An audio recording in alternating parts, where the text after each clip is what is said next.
والعاقبة للمتقين ولا عدوان إلا على الظالمين وصلى الله وسلم على نبينا محمد وعلى آله وصحابته ومن صار على نهجه واستنى بسنته إلى يوم الدين أما بعد.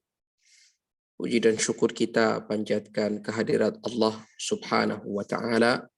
Salawat dan salam semoga tetap tercurah atas junjungan kita Nabi Muhammad sallallahu alaihi wa alihi wasallam. Hari ini kita akan melanjutkan pengajian kita dari risalah kecil Imam Abdurrahman As-Sa'di rahmatullahi ta'ala alaihi yang berjudul Al-Wasail Al-Mufidah lil Hayatis Sa'idah, atau yang kita terjemahkan dalam bahasa Indonesia menjadi risalah bahagia atau kiat-kiat menuju kebahagiaan. Dan alhamdulillah kita sudah masuk pada wasilah yang kelima, yaitu memperbanyak zikir kepada Allah Subhanahu wa ta'ala.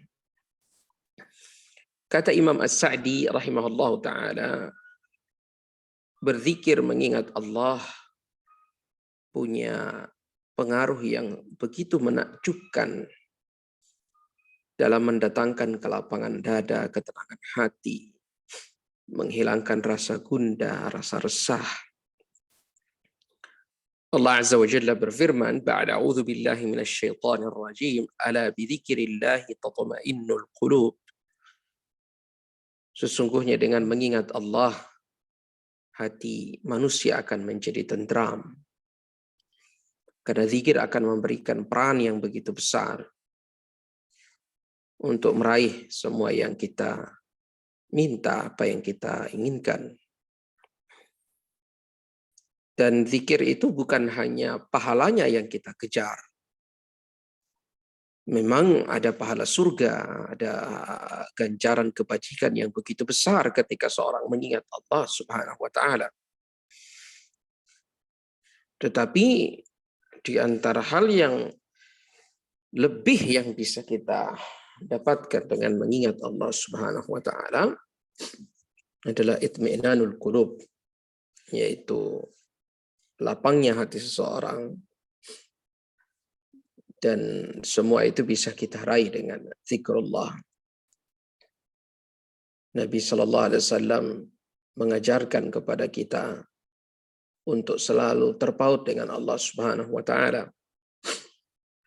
Di dalam banyak kesempatan Nabi sallallahu alaihi wasallam bahkan diriwayatkan selalu berada dalam kondisi mengingat Allah Subhanahu wa ta'ala.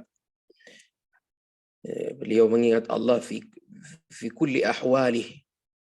Beliau memuji dan membesarkan Allah Subhanahu wa ta'ala dalam setiap keadaan.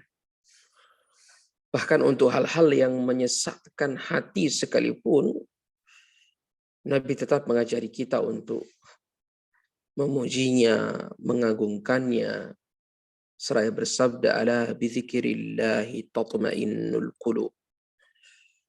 Sesungguhnya hanya dengan mengingat Allah maka hati akan menjadi tenang. Dan beliau sallallahu alaihi wasallam mengajarkan kepada kita semua tentang bagaimana syukur kepada Allah itu bahkan terlafalkan hingga di titik nadir kehidupan kita. Bahkan ketika kita dalam kondisi yang sedang tidak baik-baik saja.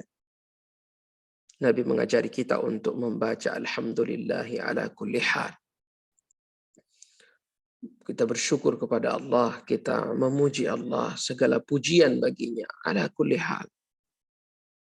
Untuk setiap kondisi yang kita alami. Tidak gampang Bapak dan Ibu yang dirahmati oleh Allah Subhanahu wa ta'ala untuk menuntun jiwa ini untuk tetap khusyuk dan tunduk. Bahkan pada beberapa takdir yang sangkaan kita di awal itu tidak baik untuk kita. Tetapi kita diajari untuk mengucap itu. Alhamdulillahi ala kulli hal. Saya bersyukur kepada Allah atas segala kondisi. Dan zikir itu harus dilafalkan dalam keadaan hati yang hadir. Maksudnya hati yang hadir itu seperti apa? Yaitu kita sadar dengan apa yang kita ucapkan tersebut. Sebab zikir itu juga bagian dari doa. Karena doa itu dibagi menjadi dua. Ada doa at-talab, doa yang berisi permintaan kepada Allah, namanya doa talab. Ada yang berisi sana atau pujian kepada Allah Subhanahu wa taala. Doa yang sifatnya talab, itu seperti yang kita ucapkan, ya Allah sehatkan saya, ya Allah berikan rezeki kepada saya, ya Allah, isinya permohonan kepada Allah. Tetapi ada doa yang sifatnya itu sana, berupa pujian kepada Allah.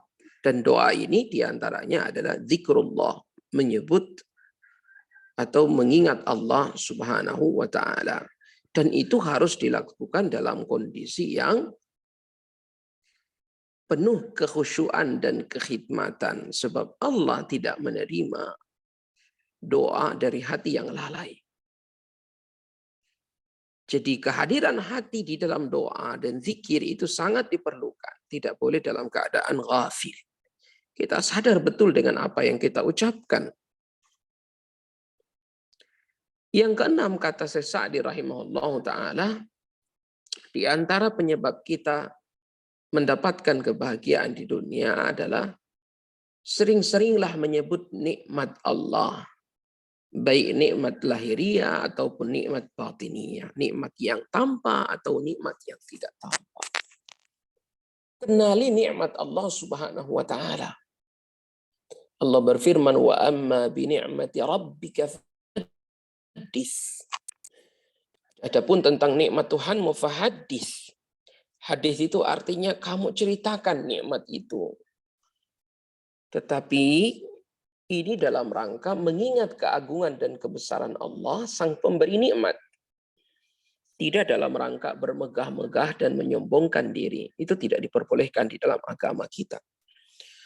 Nikmat kita sebut apabila nikmat itu dengan menyebutnya akan menambah pengagungan kita kepada Allah dan tidak dalam rangka menyebutkan sisi lain dari keistimewaan kita. Maksudnya bagaimana? Kadang-kala ada orang yang ingin menyebut, oh ini nikmat Allah, untuk menunjukkan bahwa dia makhluk yang paling dekat dengan Allah. Nah, ini tidak baik. Perbuatan seperti ini tidak baik di dalam agama kita. Kita berbicara dengan nikmat Allah Subhanahu wa taala itu semata-mata untuk mengagungkan Allah, tidak semata-mata menunjukkan sisi bahwa kita istimewa di samping Allah. Karena seorang mukmin itu tidak boleh dia merasa istimewa di sisi Tuhannya. Dia harus selalu merasa al-faqir ila afwi rabbih. Dia selalu merasa bahwa dia sangat butuh dengan Tuhan, dia sangat butuh kemuliaan Allah. Dan dia tidak boleh menunggangi kemuliaan Allah untuk kemuliaan dirinya sendiri. Nah, ini perasaan seperti ini. Di dalam kehidupan kita, tahadduts bin ni'mah itu tidak hanya dengan menyebut-nyebut nikmat yang Allah beri. Bahkan menunjukkan bahwa kita diberi nikmat oleh Allah Subhanahu wa taala adalah sesuatu yang matlub, sesuatu yang dituntut di dalam agama kita. Misalnya ketika kita berkumpul di tengah-tengah orang yang katakanlah memiliki kafaah yang sama. Tidak boleh kita menyambut orang dengan pakaian yang compang-camping seolah-olah kita itu tidak diberi nikmat oleh Allah. Kita pakai pakaian yang baik. Kita beli sesuai dengan nikmat yang Allah berikan kepada kita. Kenapa? Kata Nabi, innallaha yuhibbu ayyanzura athara ni'amihi ala 'abdi. Tuhan itu senang sekali ketika melihat bekas-bekas nikmat yang diberikan kepada hambanya. Tampak sudah nikmat itu. Namun sekali lagi ini tidak dalam rangka tafakhur. Tafakhur itu apa? Bermegah-megahan dalam kenikmatan. Jadi mengenal nikmat Allah, lalu menyebutkan nikmat tersebut adalah faktor yang dapat mengusir keresahan dan kesedihan.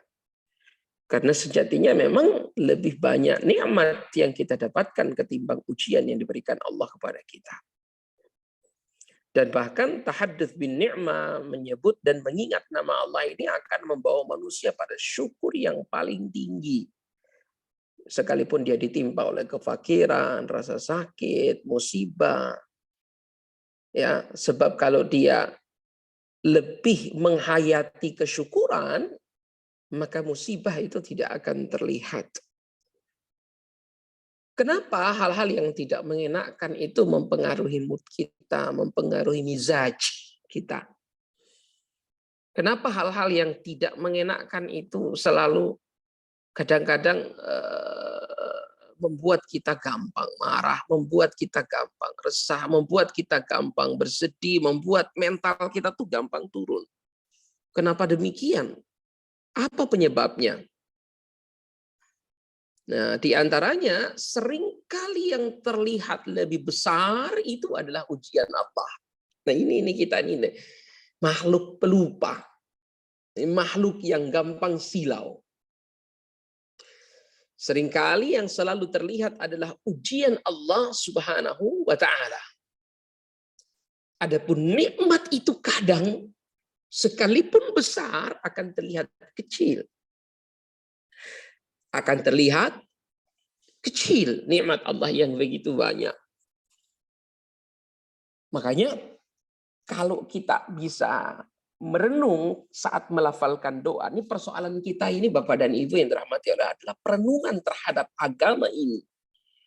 Ini yang kurang dari kita. Kita memang kadang mengilmui, kita kadang tahu, tetapi kenapa kita sering lupa? Kenapa kita sering lupa ilmu saat ilmu itu diminta untuk dipraktikan? Kita tahu sabar itu punya keistimewaan, kita tahu tapi dalam banyak episode kehidupan,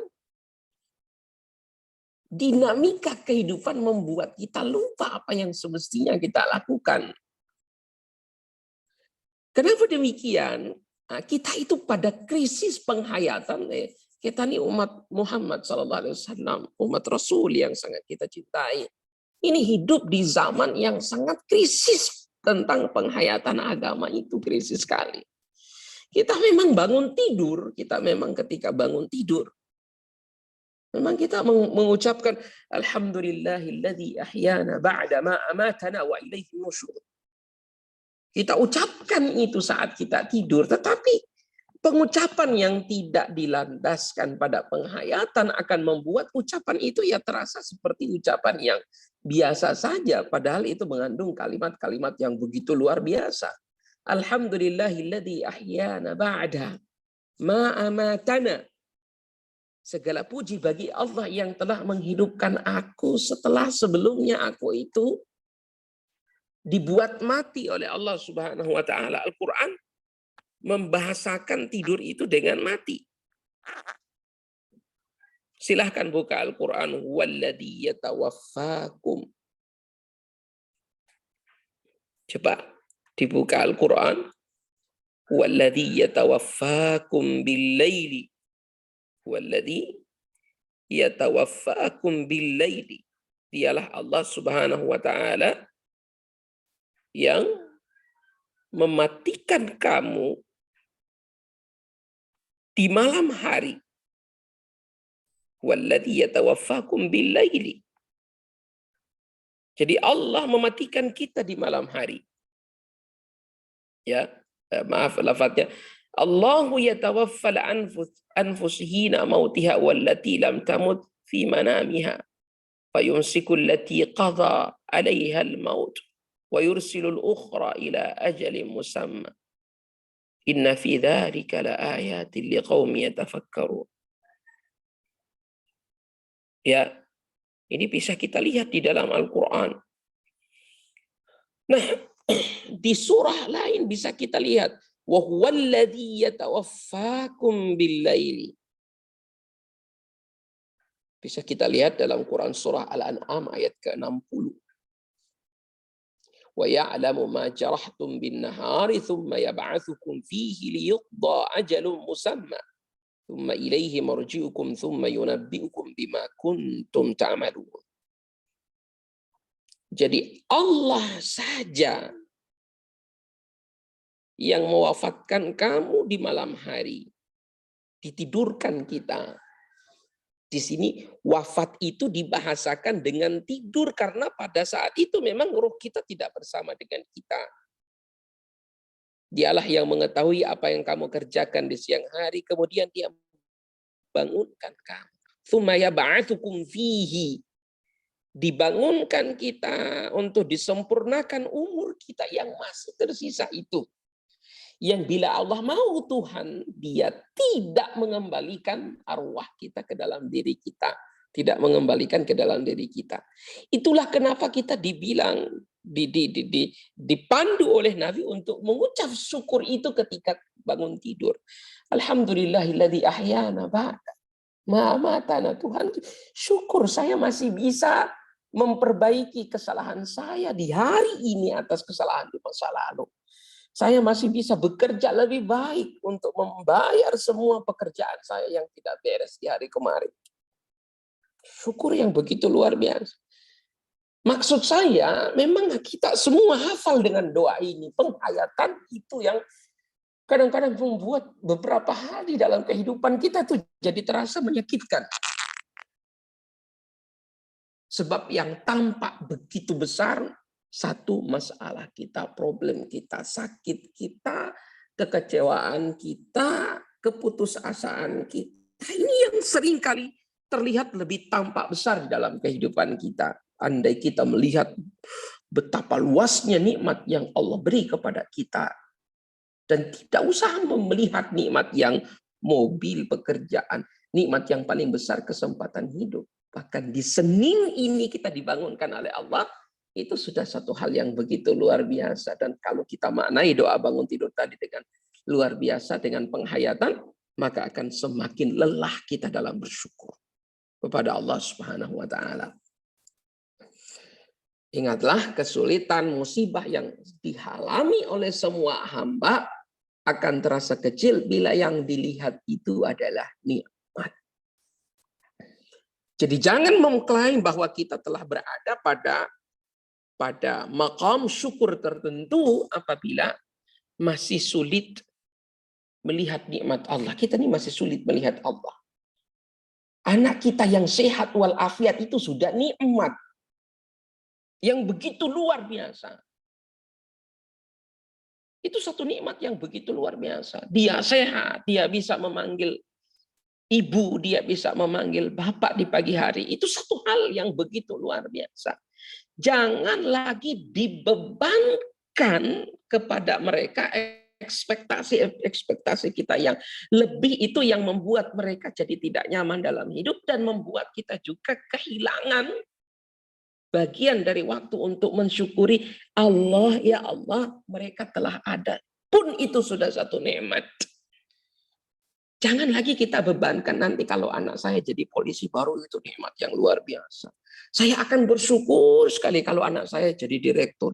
Saya akan bersyukur sekali kalau anak, ada syarat-syarat yang kita tanamkan pada anak yang mengganggu khusyuknya kesyukuran kita kepada Allah akan hadirnya buah hati yang dirindukan oleh orang lain. Semua dendam, semua keinginan, semua kita tumpahkan kepada anak. Kamu nak jadi begini, ibu akan sangat bersyukur, bapak akan sangat bersyukur kalau kamu jadi begini dan begitu. Padahal mereka bisa bangun, bisa sehat, bisa menyapa kita, abi umi di siang hari, itu sudah sangat luar biasa. Dan itu yang kita syukuri. Dasar atau syukur yang paling basic seperti ini, kadang kita tidak tuntas dengan diri kita sendiri. Sekali lagi, kenapa? Terlalu banyak beban yang kita letakkan di pundak kita untuk apa? Untuk memenuhi satu kata yang sudah kita lazimkan di dalam diri kita. Apa itu? Harus. Saya harus begini, saya harus begitu. Padahal kalau seandainya dia bekerja saja, tentu setiap orang akan disampaikan. Tentu setiap orang akan diantarkan oleh Allah pada apa yang dia cita-citakan. Melalui jalur apa? Melalui mensyukuri keadaan. Bapak dan Ibu, nikmat Allah yang besar seringkali tidak terlihat. Tetapi ujian-ujian dan kerikil-kerikil kecil di dalam kehidupan, kenapa begitu terlihat? Syukur kita kecil. Sebetulnya kalau syukur kita besar, maka musibah itu tidak akan terasa. Yang ketujuh, kata Syekh Sa'di rahimahullahu ta'ala, lihat orang yang dibawa kita. Beliau membawakan hadis Nabi, unzuru ila man huwa asfala minkum wa la tanzuru ila man huwa fawqakum fa innahu ajdaru an la tazdaru ni'matallahi alaikum. Kita tuh perhatikan, sering coba sesekali kita keluar dari istana kecil kita, dari rumah kita. Kita lihat bagaimana orang-orang yang bekerja dengan tangannya, yang harus banting tulang untuk memenuhi makan keluarganya, sementara kita dengan begitu mudah menjangkau makanan kita di meja-meja kita. Hanya tinggal panggil pembantu, sudah semua makanan terhidang di atas meja kita. Ada seorang yang untuk makan hari itu dia bangun lebih pagi, bekerja lebih keras. Sudah begitu, apakah itu terhidang langsung di mejanya? Enggak. Dia harus menanak nasi sendiri, dia harus membersihkan sisik ikan sendiri, menggoreng sendiri, bikin sambal sendiri. Jadi melihat keadaan mereka, semestinya kita malu mengeluh kepada Allah atas musibah yang menimpa kita. Mukmin itu dia tidak akan cerita musibahnya. Dia malu. Ini sifat seorang mukmin. Seorang mukmin itu tidak gampang menceritakan keluh kesahnya. Saya itu begini dalam hidup. Saya itu sebenarnya diginiin tuh marah sekali. Sebetulnya begini. Nah, kenapa? Karena makhluk tidak akan memberikan solusi kecuali dengan kata sabar. Kamu sabar ya. Paling itu yang bisa diberikan oleh makhluk. Memang beberapa orang dalam hidup ini membutuhkan ventilasi dalam hidupnya. Seorang anak butuh curhat dengan orang tuanya, seorang orang tua butuh curhat dengan anaknya. Tidak masalah. Ya, tetapi seorang mukmin sejati dia akan menumpahkan semuanya di atas sajadahnya. Cara dia memperbaiki hubungan dengan Allah, terutama dalam hal yang punya kaitan dengan syukur, adalah dengan keluar. Dia keluar, dia lihat orang-orang yang belum diberi oleh Allah Subhanahu wa taala nikmat ataupun kedudukan yang sama seperti kedudukannya. Unzuru ila man huwa asfala minkum wa la tanzuru ila man huwa fawqakum. Fa innahu ajdaru alla tazdaru ni'matallahi alaikum. Kata Nabi, lihatlah orang yang berada di bawah kalian. Jangan melihat orang yang berada di atas kalian, karena hal tersebut lebih memungkinkan untuk kalian tidak mengabaikan nikmat Allah Subhanahu wa taala kepada kalian. Kata Syekh Sa'di, ini sangat besar manfaatnya dalam menghilangkan perasaan gelisah, sangat menghilangkan perasaan sedih. Karena bila seorang melihat pemandangan yang menyedihkan, yang menimpa seorang di depan matanya, ya, yang menimpa orang lain, maka dia akan melihat dirinya, ternyata saya ini jauh lebih beruntung. Baik dalam kesehatan, dalam persoalan rezeki, betapapun keadaannya, ya, kegelisahan itu akan hilang kalau kita sekali lagi lebih mendominasi, sekali lagi akan hilang bila syukur lebih dominan. Kegundahan dan keresahan akan hilang bila syukur lebih dominan dengan cara melihat orang-orang yang berada di bawah kita. Artinya tidak punya kesempatan menikmati nikmat yang sama dengan apa yang kita nikmati. Sesaat melanjutkan, maka setiap seorang hamba memperhatikan nikmat Allah, baik yang nampak ataupun yang tersembunyi, baik dalam urusan agama maupun urusan dunia, dia akan melihat bahwa Rabb-Nya telah memberinya kebajikan yang begitu banyak, menjauhkannya dari aneka macam keburukan. Tidak diragukan lagi hal semacam ini akan mampu mengusir kegundahan dan keresahan, serta mendatangkan kebahagiaan dan kegembiraan. Ini kata Syekh Sa'di rahimahullahu ta'ala. Karena pada sisi-sisi tertentu ada yang tidak bisa kita bandingkan dengan orang lain di dalam kehidupan ini. Dikarenakan apa? Peran setiap orang dalam hidup ini berbeda. Ada yang dikayakan dan orang fakir mengira kekayaan itulah nikmat. Padahal orang kaya pun sedang berjuang untuk kebahagiaan dirinya. Si fakir, si orang kaya melihat orang yang sedikit harta itu juga apa namanya, ya dia tidak pikir hutang lah, dia tidak pikir beban perusahaan, dia tidak pikirkan karyawan dan seterusnya. Saya ingin katakan bahwasanya Allah Subhanahu wa taala sebagaimana dia telah memberikan rizki kepada manusia dan membagi dengan seadil-adilnya, keadaan setiap orang hakikatnya adalah menurut keadilan Tuhan untuknya. Ada yang diberikan kekayaan karena memang dia siap untuk jadi orang kaya. Ada yang diuji dengan kefakiran karena dengan kefakiran barangkali lebih membuat dia mengingat Allah Subhanahu wa taala. Kadang nikmat sebagian orang adalah musibah bagi orang lain. Ada begitu juga sebaliknya. Kadang musibah yang dialami oleh seseorang sebetulnya adalah nikmat yang diharapkan oleh orang lain. Makanya Allah berfirman, "Wala tatamannau ma faddalallahu ba'dukum 'ala ba'din." Tidak usahlah kita tuh terlalu berharap agar kita jadi sama dengan orang. Yang kita perlu usahakan di dunia ini adalah bagaimana kita mencapai derajat ketakwaan di mana Tuhan Allah Subhanahu wa taala mengukur semua orang dengan itu. Inna akramakum indallahi atqakum. Sesungguhnya yang paling mulia di antara kamu di sisi Tuhanmu adalah yang paling diberkahi atau yang paling takwa kepada Allah Subhanahu wa taala. Mereka ini yang paling mulia. Sehingga dengan perasaan sedemikian, maka kita tidak akan mudah meremehkan nikmat Allah. Jangan kira bahwa ketika kita melihat orang banyak nikmat hartanya dia bahagia. Ada orang diberi nikmat harta tapi dicabut dari kenikmatan agama. Memang hartanya banyak, tapi dia tidak nikmat agama itu nggak ada. Padahal agama adalah keselamatan diri. Kita lihat ada orang yang diberi oleh Allah semua, tetapi tidak lagi hatinya terpaut dengan Allah. Ada semacam baunun syasyi. Ada semacam sesuatu yang membentengi antara dia dengan Tuhannya. Dan ini di antara tanda hukuman Allah ketika Allah Subhanahu wa taala tidak lagi memberikan kenikmatan itu pada kelezatan mengingat dirinya. Saya izin ambil ayat dulu.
Nah,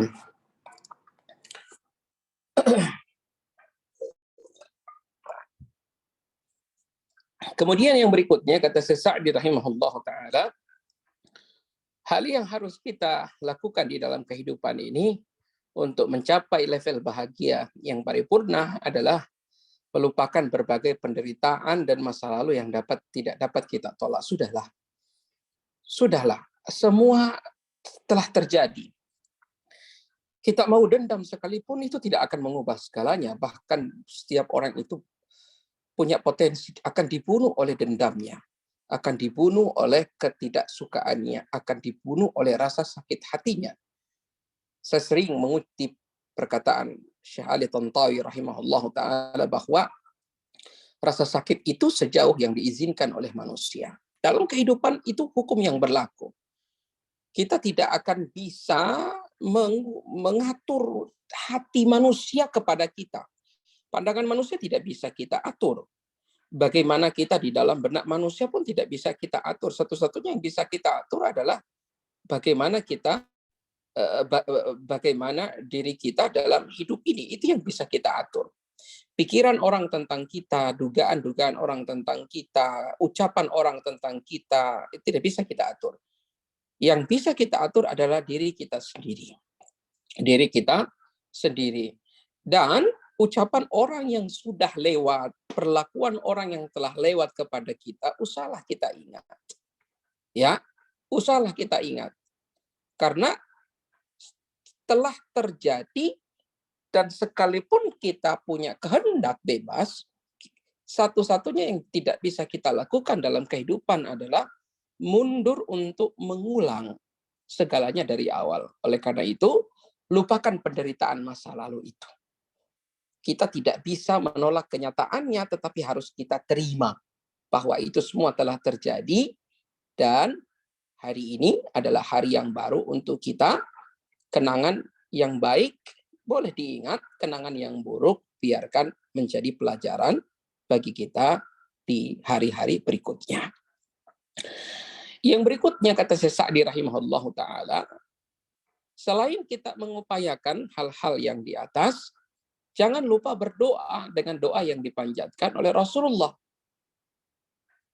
Yaitu apa? Nah, ini doa yang perlu untuk dicatat bagi kita semua.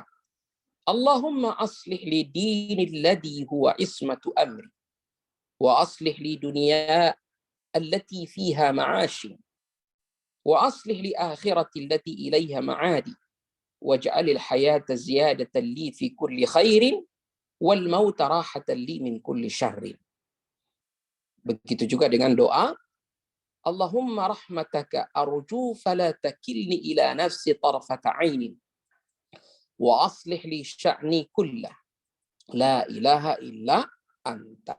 Nah, ini dua doa yang diresepkan oleh Syekh Sa'di, di mana dengan dua doa ini, insya Allah, Allah akan memelihara dan menjaga kedamaian hati kita. Kenapa?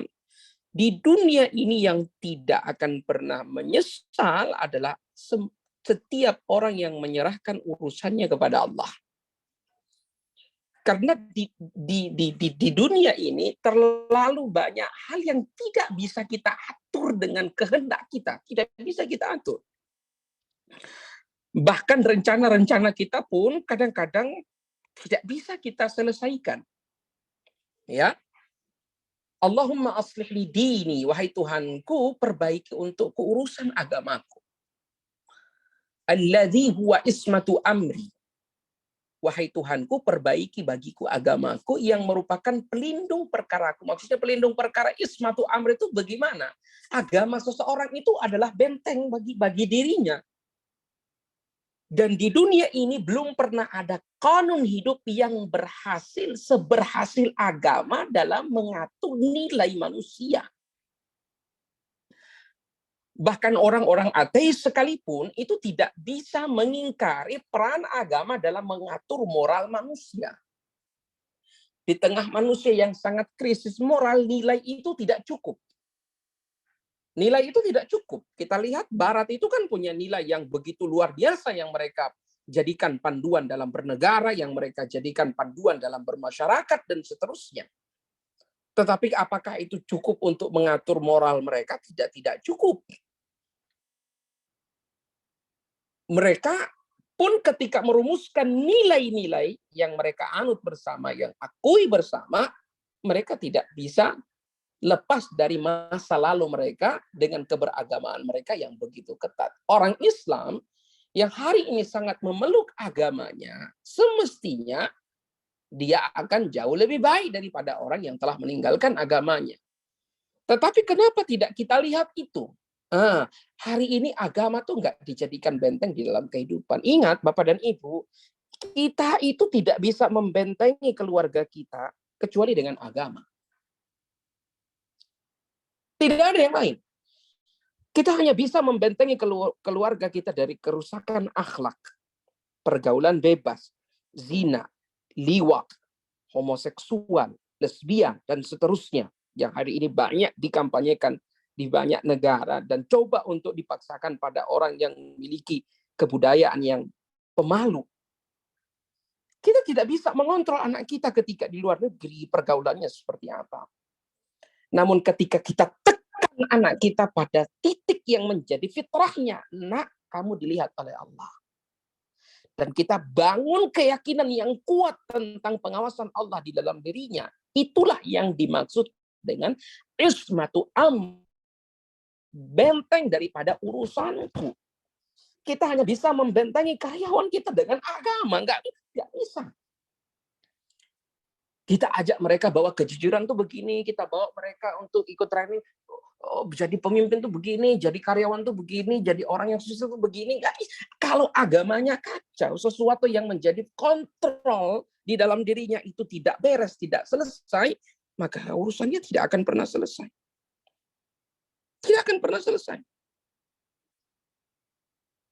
Makanya diajari oleh Nabi Allah, jaga ini, benteng ini. Kalau tidak dijaga, siapa mau dijaga? Siapa yang mau jaga agama kita ini kalau bukan diri kita sendiri? Dan Allah Subhanahu. Kemudian Allah Subhanahu wa taala, Allahumma aslih li dini, Tuhanku perbaiki agamaku. Kenapa? Itu agamaku, bentengku. Agamaku memintaku untuk jujur, agamaku memintaku untuk meninggalkan perkara yang haram. Hanya agama, hanya keyakinan kepadamu bahwa kamu melihatku di setiap saat, Tuhan, aku bisa tetap istiqamah. Hanya itu. Kalau enggak, agama enggak bisa menjaga, kita tidak bisa menjaga diri kita sendiri kalau bukan agama juga dengan kuasa Allah menjaga kehidupan kita. Banyak kok orang ketika di barat itu ditanggalkan agamanya. Kenapa? Ya karena agama masih menjadi beban, belum menjadi benteng. Andai semua kita menjadikan agama sebagai benteng dari urusan kita, andai, ya kenapa saya berkata andai? Ingat, kita nih bukan umat yang gagal dalam teologinya. Tidak gagal. Teologi Islam tetap relevan dalam setiap waktu dan tempat. Itu keyakinan kita. Tapi kita bisa dikatakan umat yang gagal mengaplikasikan nilai-nilai itu. Kita gagal menjadikan agama menjadi benteng kehidupan kita. Kita rela mentransfer nilai-nilai yang lain, yang sebetulnya juga lahir dari keyakinan yang lain, ke dalam budaya kita. Dan budaya itu kemudian dengan segala macam cara mau dimasukkan di dalam negara kita. Ya, kenapa bisa demikian? Ya karena kelalaian kita akan menjaga benteng. Jadi perang pemikiran, perang teologi itu akan selalu ada, dan satu-satunya tempat kita bertahan adalah keluhuran agama kita sendiri. Makanya minta kepada Allah agar Tuhan masih menjaga agama kita, karena kalau orang itu diuji dengan musibah duniawi, dunia bisa berganti, tapi tidak ada ganti untuk agama yang hilang di dalam diri kita. Sekali Allah Subhanahu wa taala hilang di dalam kehidupan kita, dalam tanda kutip, karena bukan Allah yang hilang secara zatnya, maksudnya tidak lagi Allah di dalam kehidupan kita. Kalau sudah hilang itu, maka repot kehidupan kita. Jadi kita minta pada Tuhan, ya Allah, aslih li dini. Tuhanku, perbaiki agamaku. Kenapa dia benteng segalanya bagiku? Yang berikutnya apa? Wa aslih li dunia yallati fiha ma'ashi. Perbaiki juga urusan duniaku. Nah, ini kita lihat bagaimana keseimbangan dunia dan akhirat di dalam doa Nabi ini. Manusia tidak boleh hanya berdoa untuk keluhuran agamanya, untuk kebaikan agamanya saja. Manusia tidak boleh hanya fokus untuk agama dan lupa bagian dunianya. Ini seringkali kita melihat pada orang-orang yang diuji oleh Allah Subhanahu wa taala dengan ketekunan dalam mendaki kesalehan spiritual. Kita dan ini menjadi masalah tersendiri, terutama pada masyarakat urban. Beberapa orang kemudian meninggalkan pekerjaannya, beberapa orang kemudian tidak lagi semangat dalam bekerja dengan nanti ini semuanya akan ditinggal.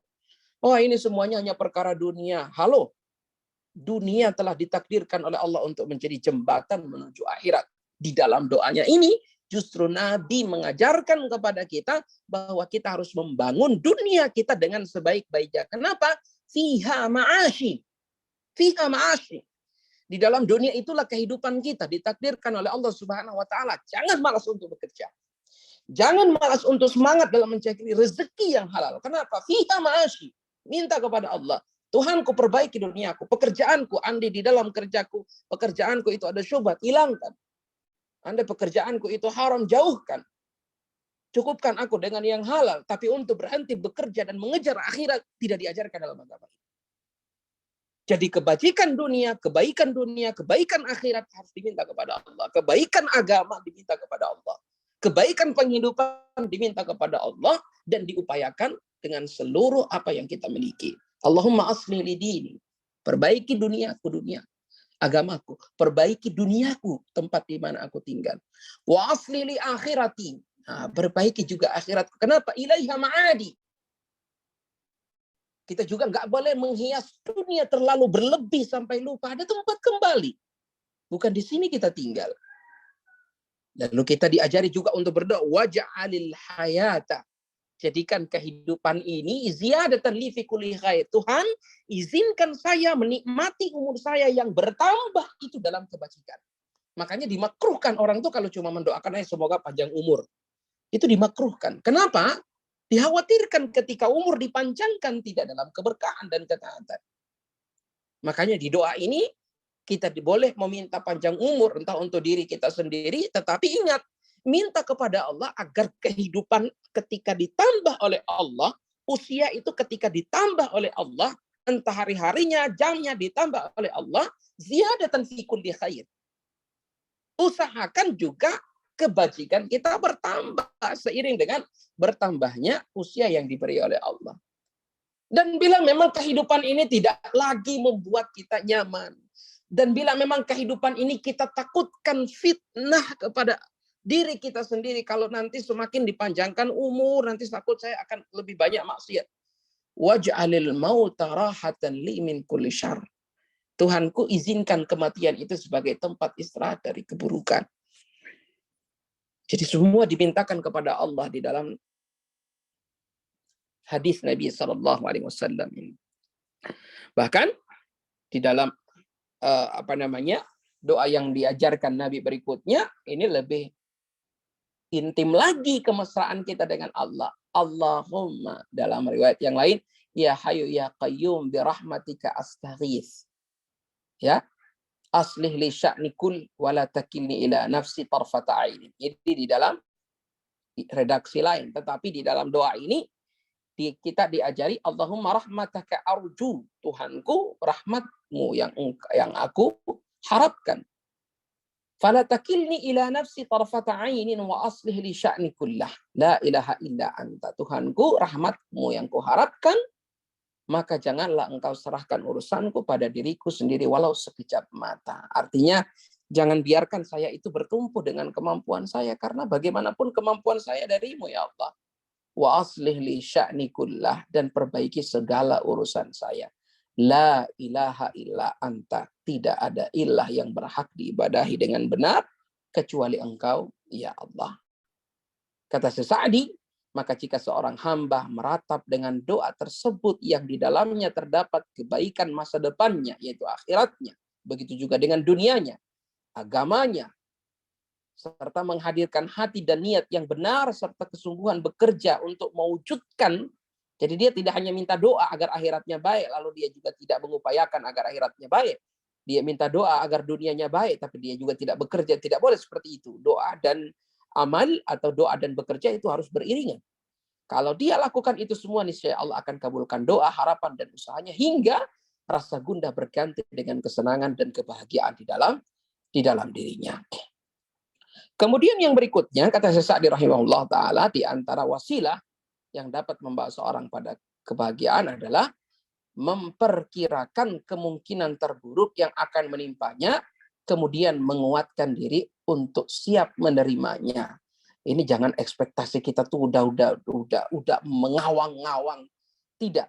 Siapkan hati dalam setiap rencana kita itu, di bilik hati kita itu yang harus lebih besar ruangnya adalah kemungkinan terburuk. Husnudzon boleh, optimis boleh, tetapi ada ruang yang harus kita siapkan di dalam bilik hati kita. Apa itu? Kita simpan di dalamnya bila sewaktu-waktu apa yang kita inginkan tidak sesuai yang kita harapkan.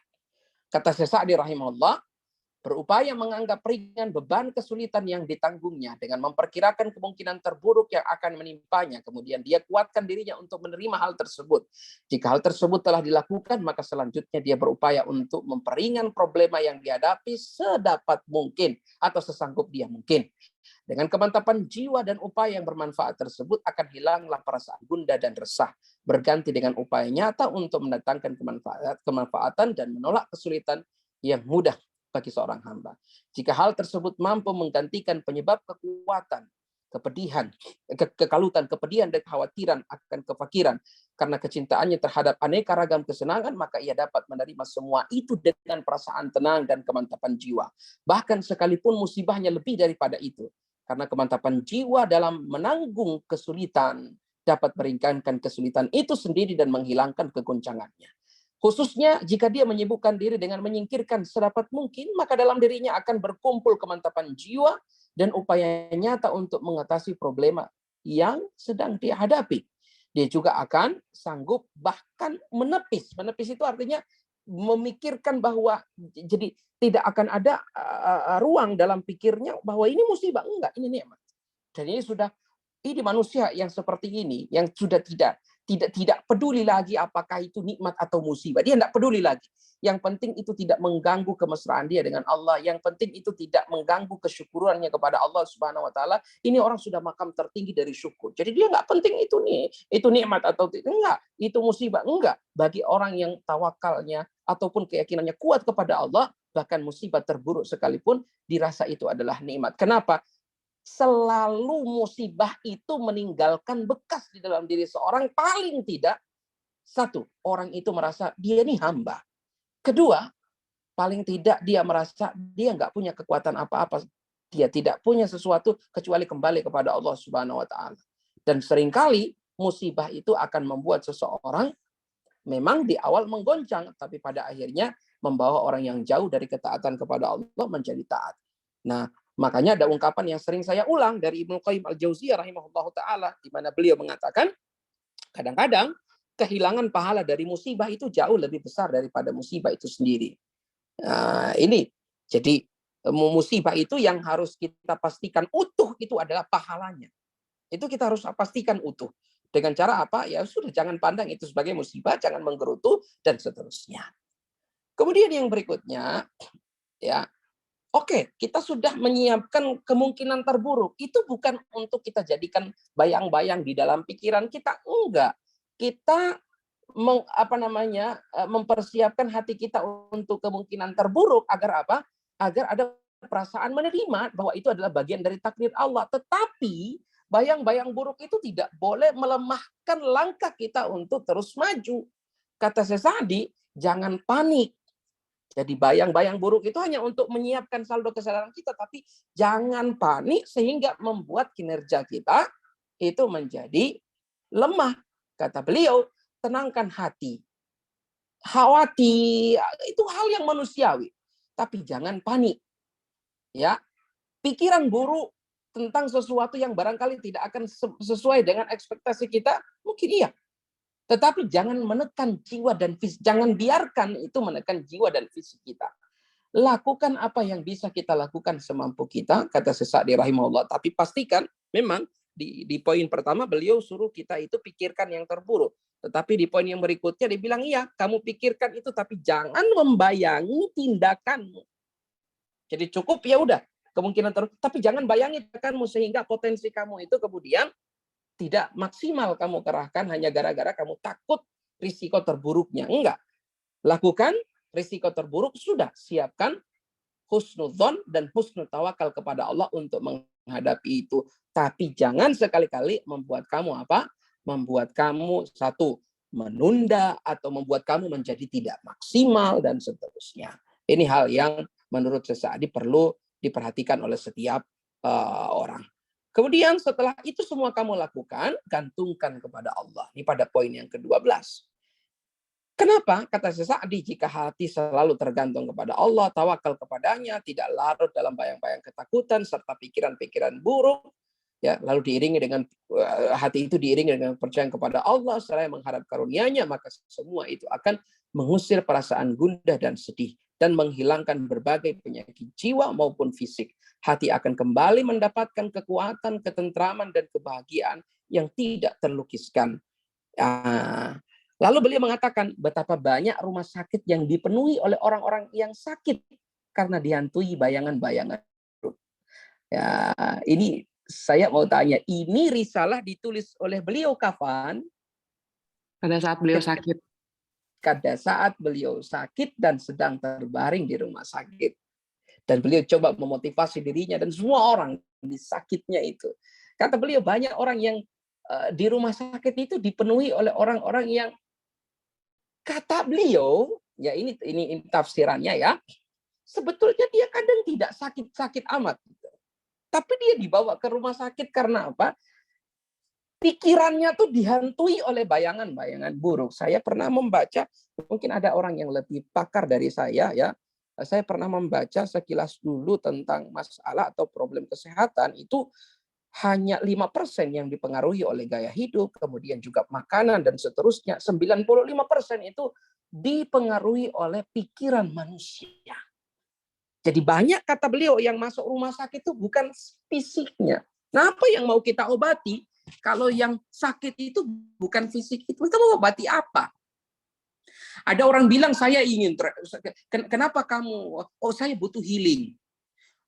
Saya butuh ke Amerika, saya butuh ke New Zealand, saya butuh ke mana, ke Norway, saya butuh untuk apa? Saya ingin melupakan. Anda mau kemana? Problem Anda di dalam diri Anda. Problem kita di pikiran, melekat dengan kita, di hati kita. Sejauh apapun kita menghindari itu semua, sejauh apapun kita memilih tempat yang barangkali di situ kita bisa melupakan semua. Tapi selama yang punya problem itu diri kita dan problem itu ada dalam pikiran dan hati kita, kita mau lari kemana? Kita nggak bisa lari. Kita hanya sedang meredam itu. Meredam, namanya meredam berarti sewaktu-waktu itu seperti kumbulah maukutah. Bom waktu, kata orang Arab. Kumbulah maukutah. Kumbulah maukutah yang sewaktu-waktu, yang kalau nggak meledak di Indonesia, ya mental kita tuh yang sedang down itu bisa meledak. Entah itu di Australia, di Amerika, atau dimanapun. Di tempat yang kita anggap itu pelarian kita untuk mencari bahagia. Healing, kata orang. Enggak. Anda mau healing kemana? Anda harus healing ke dalam diri Anda. Ada ruangan yang harus diperbaiki. Ada puzzle-puzzle yang begitu rumit di dalam diri kita sendiri. Nah, kalau problemnya di sana, mau sejauh apapun kita healing, kita tidak akan sampai pada penyelesaian persoalan hidup kita. Makanya, kata beliau, gantungkan kepada Allah, perbaiki. Banyak orang yang tinggal di rumah sakit itu bukan karena sakit fisik, tapi psikisnya yang sakit. Ya, berapa banyak masalah ini kemudian membuat mereka menjadi lemah, kata Sesa'di rahimahullah ta'ala. Dan berapa banyak orang ketika psikisnya yang sakit, tindakan bodoh dan gila pun dia akan lakukan. Ya, tetapi kata beliau, orang yang sehat adalah orang yang disehatkan oleh Tuhan, oleh Allah, dengan taufik untuk berjuang melawan nafsu buruknya, keinginan buruknya, sehingga hatinya memiliki kekuatan yang besar menghadapi segala macam kejutan di dalam hidup.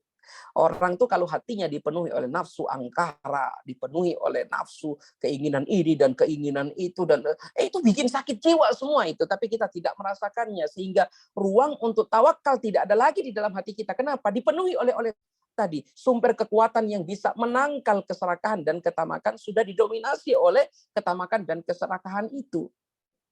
Padahal kalau seandainya dia mau berjuang dari awal untuk selalu terpaut dengan Allah dan tidak membiarkan hatinya itu dipenuhi oleh hal-hal tadi, jiwanya itu direcoki oleh hal-hal tadi, maka dia akan mendapatkan kekuatan dan yang begitu dahsyat, terutama kekuatan yang kita sering namakan dengan tawakal atau bergantung kepada Allah, ini akan mampu meredam semuanya.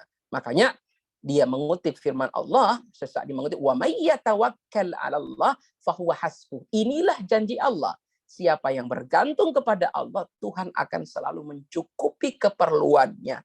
Tuhan akan menyembuhkan sakitnya. Tuhan akan melunasi hutangnya. Tuhan akan membantu dia untuk menghadapi kenyataan-kenyataan pahit di dalam kehidupan ini. Hatinya diperkuat, serta pengaruh daripada bayang-bayang atau ilusi tentang keburukan yang akan terjadi di masa depan tidak akan mengguncangkan dirinya. Kenapa? Sebab dia bertama Tuhannya yang mengetahui masa depannya. Saat dia bergantung pada Tuhannya pun memperbaiki masa depannya. Jadi saling-saling terpaut antara satu dan yang lainnya. Lalu Sa'di rahimahullah ta'ala mengatakan, di antara penyebab kebahagiaan berikutnya adalah pandai dalam memilih pergaulan. Ini ini juga hal yang harus kita perhatikan. Ya, kata orang Arab tuh as-sahibu sahib. Sahib itu sahib, ya, namanya teman yang bisa jadi sahib, bisa menjadi magnet kita entah kepada kebaikan ataupun pada keburukan. Ya, kita harus pandai-pandai di dalam bergaul. Dimulai dengan bergaul dengan istri kita, dengan anak-anak kita, kemudian juga dengan orang-orang yang memiliki kedekatan emosi dengan kita, entah itu kerabat dan seterusnya. Satu musuh itu terlalu banyak, sementara 1000 kawan itu sedikit. Ya, Sesadi ingin membawa kita pada pemaknaan bahwa dalam kehidupan ini jangan pernah kita mencari musuh dengan siapapun. Karena musuh itu dengan sendirinya akan memberikan, permusuhan itu akan memberi dampak yang negatif terhadap diri kita. Kita tuh mau musuhan kemana? Kita mau musuhan dengan siapa? Hidup saling bergantung. Kadang kita benci hari ini terhadap seorang, barangkali di waktu lain kita sangat membutuhkannya. Makanya itulah makna ucapan ya pepatah yang mengatakan satu musuh itu terlalu banyak, sementara 1000 kawan terlalu sedikit. Yang berikutnya, jangan pernah tenggelam dalam, yang ke-14 kata beliau, jangan pernah tenggelam dalam kesedihan yang mendalam. Kemudian juga jangan pernah banding-bandingkan. Ini ada kemarin ya, ada lagu yang viral lah, ojo dibanding. Ya udah, kita tuh nggak perlu membanding-bandingkan hidup kita dengan orang lain. Kenapa?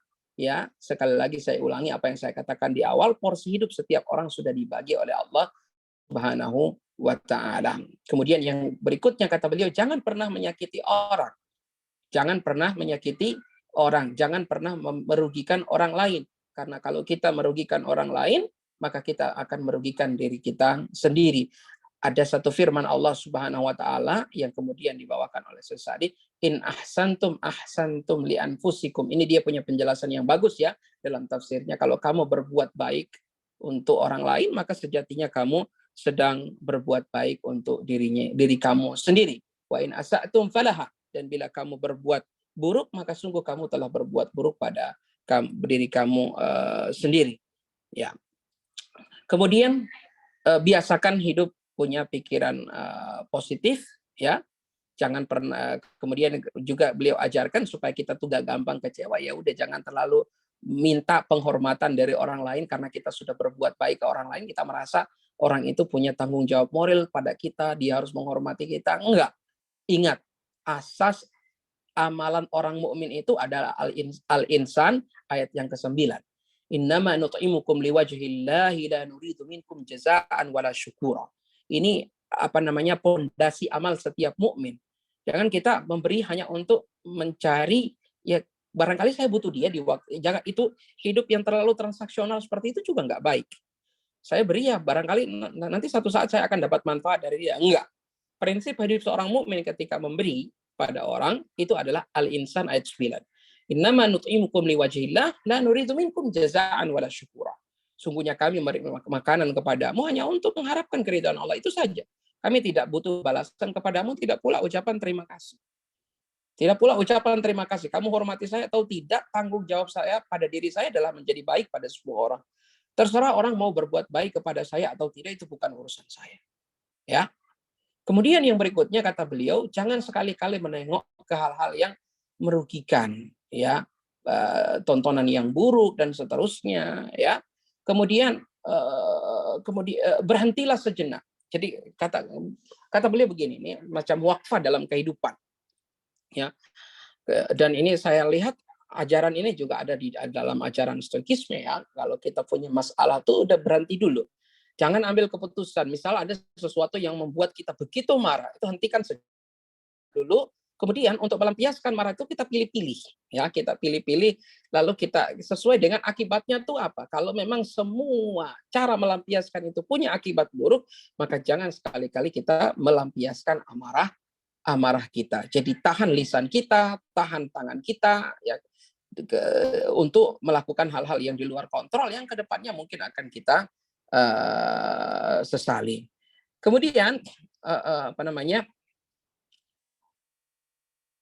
dalam kehidupan dahulukan atau prioritaskan, ini kaitannya dengan pekerjaan, ya, supaya orang itu happy, kerjakan apa yang kamu cintai. Kenapa? Kalau orang mencintai apa yang dia kerjakan, maka tidak akan timbul kebosanan.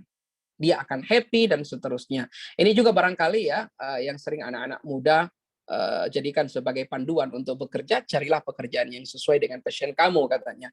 Dan ini sudah diajarkan Sesadi sejak dulu, kata beliau. Setelah seorang itu melakukan sesuatu yang bermanfaat, yang penting adalah dia perbuatan itu disukai, ataupun pekerjaan itu disukai oleh dirinya sendiri. Nah, inilah wasilah ataupun mungkin kiat-kiat menuju bahagia dalam risalah Sesadi rahimahullah taala Al-Wasail Al-Mufidah lil Hayati As-Saidah.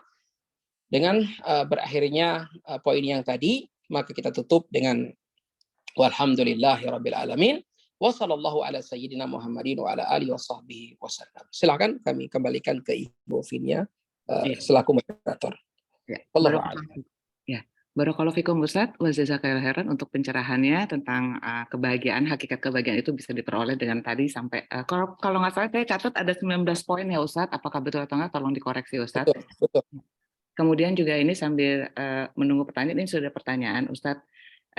Ustadz sedikit, jadi ini sebenarnya tadi yang Ustadz sampaikan, saya tertarik dengan doa yang diajarkan Rasulullah tadi Ustadz, ya, yang perbaiki agama, perbaiki urusan dunia, perbaiki kehidupan kita juga di dunia ini gitu ya Ustadz ya.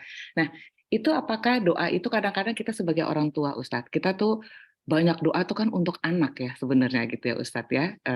Habis waktu banyak satu anak tuh kadang-kadang kita doain. Nah, apakah doa yang tadi Ustadz ajarkan tadi ini yang Allahumma Allahumma aslihli dini allazi huwa ismatu itu bisa juga kita bacakan, maksudnya sudah include doa untuk anak-anak kita di dalam situ juga atau gimana Ustadz? Iya, bisa. Ya, bisa untuk kepentingan anak-anak kita kan Ustadz, baik itu tentang jodoh anak-anak kita, tentang nanti kehidupan dia gitu ya Ustadz ya, tentang bisa ada di situ Ustadz ya. Kadang-kadang kan kita pakai bahasa Indonesia satu-satu gitu bacainnya Ustadz, berdoakan anak-anak itu mendoakan. Jadi kita boleh membaca itu Ustadz ya. Boleh. Ustadz ya. Ya, insya Allah Ustadz. Nah, kemudian yang tadi Ustadz yang penyakit yang tadi Ustadz sampaikan bahwa Sesadi juga mengatakan bahwa sebenarnya orang sakit itu yang di rumah sakit sebenarnya bukan sakit secara fisik tapi secara psikis gitu ya Ustadz ya. Cara-cara banyak berpikir. Orang sakit ya. Karena banyak orang yang terbaring di rumah sakit sebenarnya dia nggak sakit.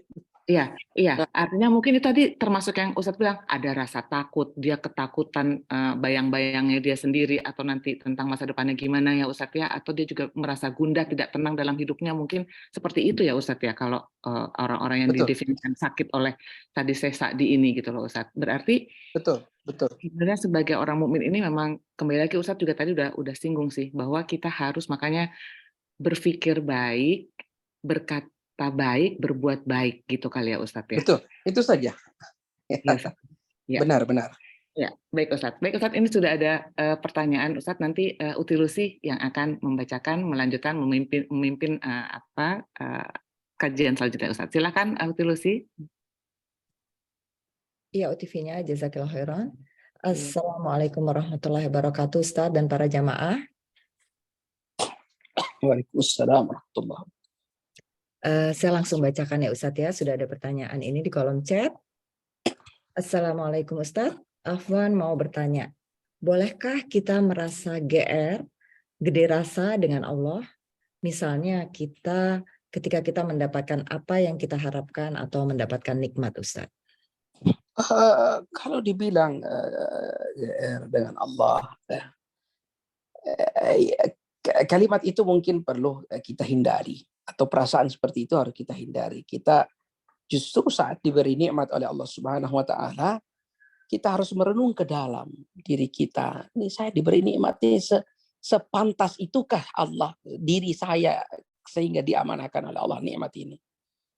Ini yang sering dimaksudkan oleh para ulama tuh, manusia dengan Tuhan itu harus selalu antara khauf dan raja. Takut diterima, khawatir ditolak, ya, dan was-was ketika diterima, cemas ketika diterima.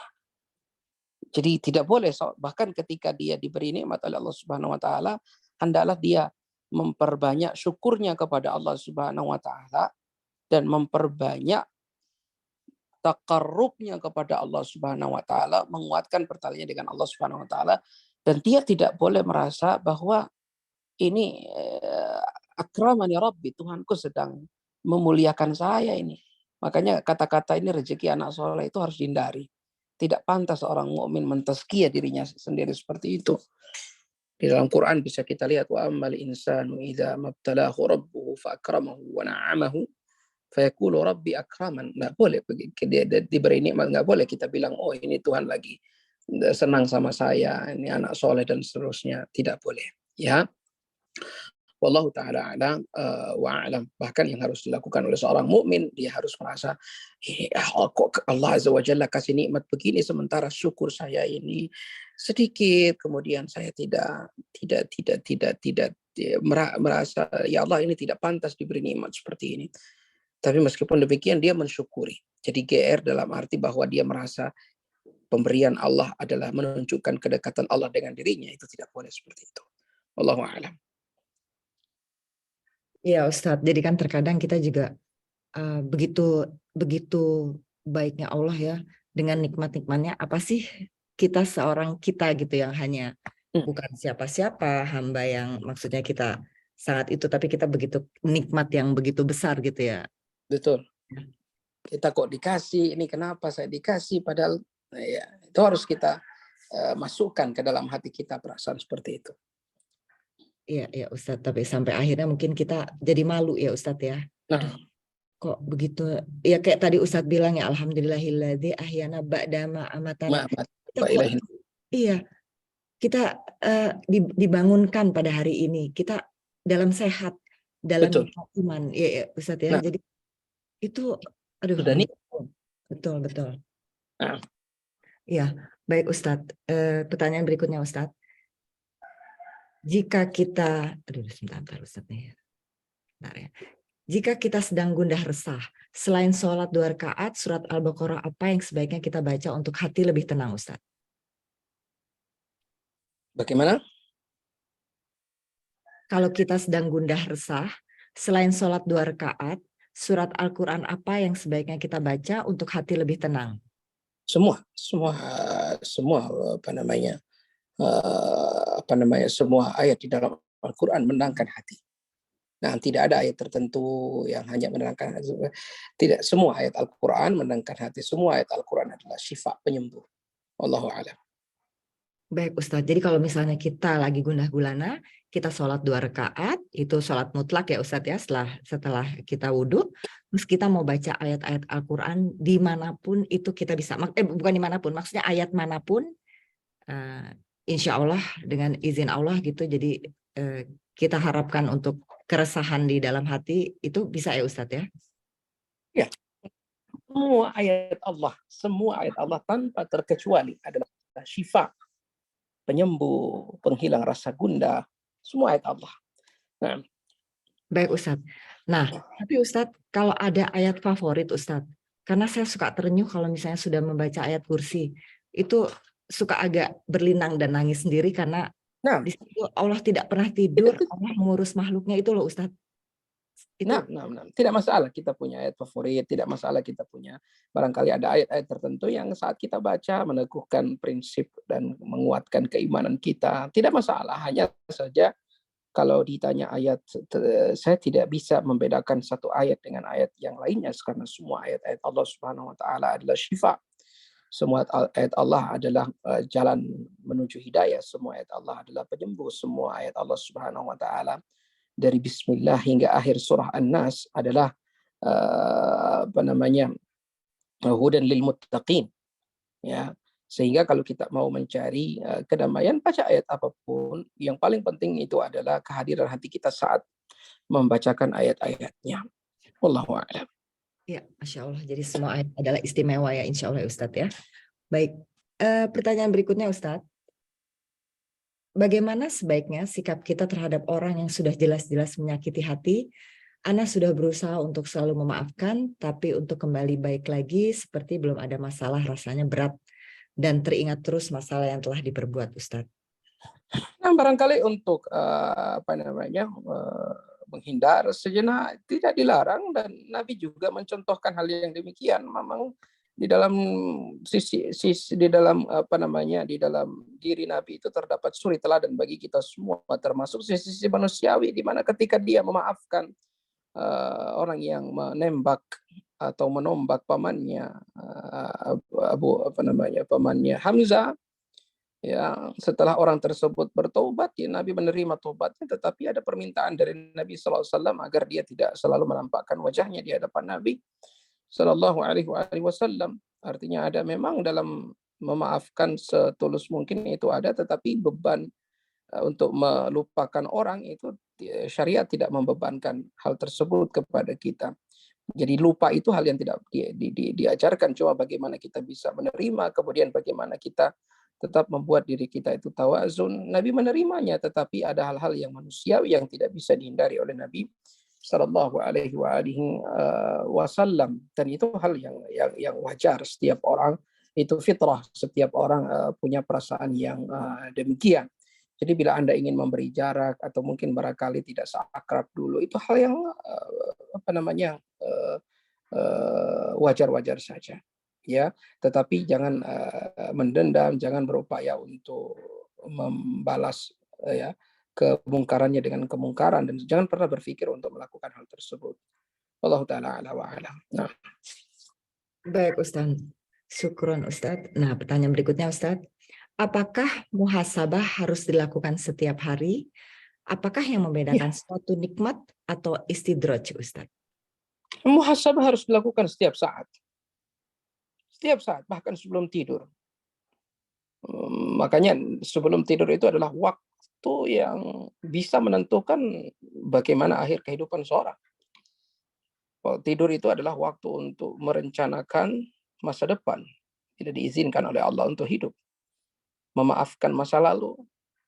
Kemudian juga melihat kepada diri mana yang patut disyukuri dari apa yang sudah diterima di hari ini, apa yang telah dikufuri, dan juga bila Allah izinkan hidup di esok hari mana yang harus ditingkatkan. Itu kan bagian dari muhasabah, dan hendaklah itu dilakukan setiap hari. Ada seorang syekh ditanya tentang amalan yang dia lakukan. Amalan yang dia lakukan. Syekh ini syekh yang terkenal, saya tidak ingin menyebutkan namanya, tapi dia adalah syekh yang sangat terkenal. Dia pernah ditanya tentang apa sih amalan yang Anda lakukan. Di zaman ini banyak ulama yang barangkali lebih alim dari Anda, banyak ulama yang lebih populer dari Anda, banyak ulama yang Masya Allah, tapi kenapa Anda yang begitu mudah diterima oleh orang, begitu mudah ucapan Anda itu mendamaikan orang, begitu mudah Anda menasehati, bahkan seorang raja pun begitu mudah menerima nasihat Anda. Lalu syekh tersebut mengatakan, saya tidak punya amalan istimewa, Lalu dia bisikkan kepada orang yang bertanya itu, kecuali barangkali dia tidak, itu pun tidak dia rasa sebagai amalan istimewa. Cuman kata beliau, saya tidak pernah tidur dalam keadaan mendendam pada siapapun. Saya tidak pernah tidur dalam keadaan mendendam pada siapapun. Persis seperti sahabat Nabi yang dikabarkan oleh Nabi ketika Nabi SAW sedang berada di majelis beliau, lalu Nabi SAW tiba-tiba berkata bahwa telah masuk kepada kalian penghuni surga, telah masuk pada kalian penghuni surga, telah masuk pada kalian penghuni surga 3 hari berturut-turut. Dan salah seorang sahabat, Abdullah bin Amr, melihat orang yang masuk tersebut, dan setiap kali dia masuk, Nabi mengatakan telah masuk penghuni surga. Lalu dia minta izin untuk menginap di rumah orang tersebut. Dia mengatakan dia punya hajat, dia punya something di rumah sehingga tidak bisa pulang ke rumah. Dia ingin izin menginap, dan diperhatikan oleh Abdullah bin Amr. Amalnya kok biasa-biasa saja, sama seperti kebanyakan orang. Puasanya ada, kemudian juga ya tahajudnya juga nggak panjang-panjang amat, kadang-kadang juga hanya 2 rakaat. Itu lihat kok amalnya biasa saja, tapi kenapa sih Nabi selalu mengatakan dia sebagai penghuni surga setiap kali masuk masjid? Lalu orang itu ditanya, Abdullah bin Amr mengatakan, ini saya sebenarnya nggak punya problem, cuman saya masuk masjid, Nabi bilang telah masuk penghuni surga. Sebenarnya amalan apa yang sudah? Bukan orang yang punya amalan khusus, ya. Seperti yang kamu lihat, itu amal saya seperti itu, biasa aja gitu. Cuman ada satu yang mungkin ini, dia pun nggak bisa memastikan, barangkali ini, ya. Saya tidak pernah punya suuzon. Saya tuh nggak pernah begini. Saya tidak pernah membiarkan sekali saja di dalam hati saya itu lewat kebencian terhadap saudara mukmin saya. Ya, Abdullah bin Amr bilang, ini bukan amalan mudah, dan barangkali ini lebih sulit daripada sekedar kita itu bangun tahajud setiap malam, khatam Quran setiap hari, puasa tiap hari, sedekah bermiliar-miliar bahkan. Positif. Jadi orang ini mengajarkan kepada kita di dunia saja dia sudah menciptakan surganya sendiri. Sahabat ini apa itu? Ya orang tuh ketika nggak emosi dengan orang, nggak punya perkara dengan orang, hatinya positif dengan orang, nggak memikirkan keburukan orang, kemudian fokus pada bagaimana dia melakukan hal-hal positif untuk dirinya sendiri dan orang lain, itu sudah surga. Kita nggak ada musuh di dunia ini, itu sudah surga. Kita nggak ada perasaan benci ke orang di dalam dunia ini, itu sudah surga tersendiri yang sudah lebih dulu kita kecap di dunia sebelum di akhirat. Wallahu a'lam. Masya Allah. Alhamdulillah. Luar biasa. Pertanyaan berikutnya Ustadz ya. Mohon pencerahan Ustadz. Sepertinya yang tetap harus kita tanamkan di pikiran dan hati kita, persepsi terhadap Allah harus terus-menerus positif. Apapun peristiwa yang terjadi adalah ketetapan Allah. Kemudian puncak dari segalanya dalam menjalani kehidupan ini adalah terus-menerus bersyukur. Apakah demikian Ustadz? Benar. Seperti itu. Nah, tapi terkadang Ustadz, sehari-hari itu kita, pada saat kita muhasabah diri malam-malam, nah ini kan persepsi terhadap Allah harus terus-menerus positif ya Ustadz ya. Tapi terkadang kita itu dalam sehari itu kok tercetus suuzon ya. Misalnya banyak hal deh. Dengan teman kita, atau dengan adik kita sendiri, atau dengan staf kita sendiri gitu. Jadi tiba-tiba ada hal yang di hati nggak pas, kita tiba-tiba kayak ini pasti begini deh gitu. Nah, hal-hal seperti itu Ustadz, yang apakah itu harus minta maaf langsung pada saat kita muhasabah diri malam-malam ke orang yang bersangkutan, atau kita hanya istighfar aja seperti itu kalau kita sudah suuzon kecil gitu loh Ustadz, yang membuat kita hari-hari itu kesel. Nah, bagaimana tuh Ustadz? Cukup kita istighfar, karena kenapa? Karena dia belum dalam bentuk ucapan. Dia belum dalam bentuk tindakan, ataupun mungkin terucap, dia belum didengar oleh orang lain sehingga menimbulkan kerugian moral terhadap orang yang kita bicarakan. Itu pertimbangannya. Oleh karena itu haditsun nafs. Jadi ada semacam bersitan di dalam hati itu tidak dianggap oleh Tuhan.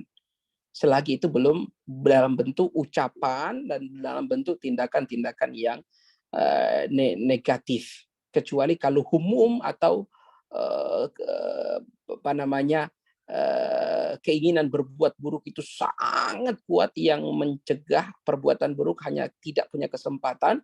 Nah itu yang bisa diganjar sebagai dosa. Tetapi kalau hanya khatarat, hanya sekedar lewat dan kita ya memang itu sisi manusiawi kita. Nah itu tidak dihitung oleh Allah Subhanahu wa taala. Dan kita cukup beristighfar dan tidak perlu menyampaikan mohon maaf saya sudah punya, tidak perlu, karena itu hanya belum ada dalam ucapan, belum ada dalam perbuatan, tinggal kita mintakan istighfar kepada Allah Subhanahu wa taala. Beda ceritanya kalau udah terlanjur kita cerita ke orang, si anu tuh begini ya. Nah, itu beda ceritanya itu. Kita harus minta maaf kepada orang yang kita suuzonin tadi. Wallahu a'lam. Ya, baik Ustadz. Pertanyaan berikutnya Ustadz, menanggapi sikap orang lain yang menzolimi kita yang tidak berdasar, karena kita tidak mengganggunya, kita menutupi semua kekurangan atau kelebihan kita, hasil karya kita yang dapat dilihat. Bagaimana? Saya tidak paham pertanyaannya. Coba saya ulang ya. Menanggapi sikap orang lain yang menzolimi kita yang tidak mendasar. Karena kita tidak mengganggunya, jadi kita nggak berdasar Ustadz, kita tuh nggak ganggu dia, kita menutupi semua kekurangan atau kelebihan kita, hasil karya kita yang dapat dilihat gitu loh Ustadz. Nah sementara orang lain tuh zolim sama kita yang nggak berdasar. Ya udah biarin aja, kenapa? Dia yang rugi, dia yang menzalimi dirinya sendiri. Makanya firman Allah, wa in asa'tum falaha, kalau kamu berbuat buruk itu keburukan untuk dirimu. Dia sudah berbuat buruk. Dan kezaliman itu adalah untuk dirinya sendiri. Dan kalau kita terganggu dan merasa terganggu dengan perbuatannya, berarti dia berhasil dong. Dan saya sudah mengutip ucapan Syekh Ali Tontowi itu, kalau kita disakiti, jangan biarkan hati kita ikut tersakiti. Jangan biarkan. Enak saja dia mau bercokol di dalam hati kita, lalu mengganggu aktivitas dan pikiran kita. Jangan. Nah, kita yang menentukan kita tuh sakit hati atau tidak. Ya orang zalim ya itu dia, bersyukurlah kepada Allah kita tidak dalam posisi menzalimi. Tetapi tanggung jawab moral kita seperti yang diajarkan di dalam agama kita, unsur akhaka zaliman aw mazluma. Bantulah saudaramu dalam keadaan dia terzalimi atau dalam keadaan menzalimi. Para sahabat bertanya, ya Rasulullah, kalau membantu orang yang terzalimi kita tahu. Bagaimana membantu orang yang sedang menzalimi? Ya sudah, bantu dia untuk tidak menzalimi orang lain. Bantu dia untuk tidak menzalimi orang lain. Cegah dia dari perbuatan menzalimi tersebut. Nah, kalau kita dalam posisi dizalimi, bagaimana kita menghentikannya? Kita berikan dia nasihat seperti itu. Tetapi untuk kita sakit hati, untuk kita jangan kita biarkan, jangan beri kesempatan kita sakit hati dengan orang. Jangan, kenapa? Ya itu tujuan syaitan, itu tujuan orang lain yang menyakiti kita. Ya, kalau kita merasa biasa-biasa saja, padahal dia sudah mengerahkan kemampuannya tapi kita tidak menanggapi, ya toh dia sendiri seperti yang dikatakan Quran, qul mutu bighairikum, matilah dengan perasaan bencimu sendiri. Ya, seperti itu saja dalam hidup ini. Itu yang kita bisa lakukan. Seperti saya katakan tadi, nggak bisa kita mengontrol orang lain tuh. Kehendak orang lain pada kita nggak bisa kita kontrol, tapi cara kita merespon itulah satu-satunya yang bisa kita kontrol. Wallahu a'lam. Baik Ustadz, jadi kita jangan pernah berusaha untuk jangan terlalu ini dengan orang. Terpancing. Ngapain? Iya, itu ngapain nih? Memberikan energi negatif ya buat diri kita sendiri ya. Iya, ngapain gitu. Enak aja dia mau tinggal di dalam hati dan pikiran kita. Ini untuk hati pikiran kita tuh biarkan untuk orang-orang yang spesial. Kita boleh khawatir untuk anak, khawatir untuk suami, khawatir untuk istri, khawatir untuk orang tua. Biar mereka di dalam situ gitu. Orang-orang yang kita cintai itu yang orang yang layak kita khawatirin itu, biarlah mereka dalam hati kita. Usah tambah-tambah orang lain yang kadang-kadang juga mereka ada di hati dan itu nggak punya pengaruh untuk kedekatan kita dengan Tuhan, dengan Allah Subhanahu wa taala. Nggak perlu. Hidup ini harus dibuat serileks mungkin. Dan subhanallah, Rasul sudah mengajarkan itu ketika dia memaafkan penduduk Taif. Karena memang bukan urusan tentang kezaliman mereka kepada beliau, beliau tidak, beliau ya udah selesai gitu. Seburuk apa sih Abu Sofyan kepada Nabi, itu luar biasa. Tetapi ketika dia datang sebagai tamu di kota Madinah, diterima oleh Nabi. Nabi itu, ingat, Nabi itu teladan yang paling paripurna. Ini Abu Sofyan ini memimpin semua peperangan yang memerangi Nabi. Datang sebagai tamu di Madinah, ya sudah diterima. Sebagai tamu, diterima oleh Rasulullah SAW di rumahnya. Cuman ya anaknya Abu Sofyan, Ummu Habibah itu cuma dia emang kesal sama bapaknya, dia nggak ngizinin tempat duduk Nabi diduduki oleh Abu Sofyan. Jadi anaknya, Nabi nggak protes.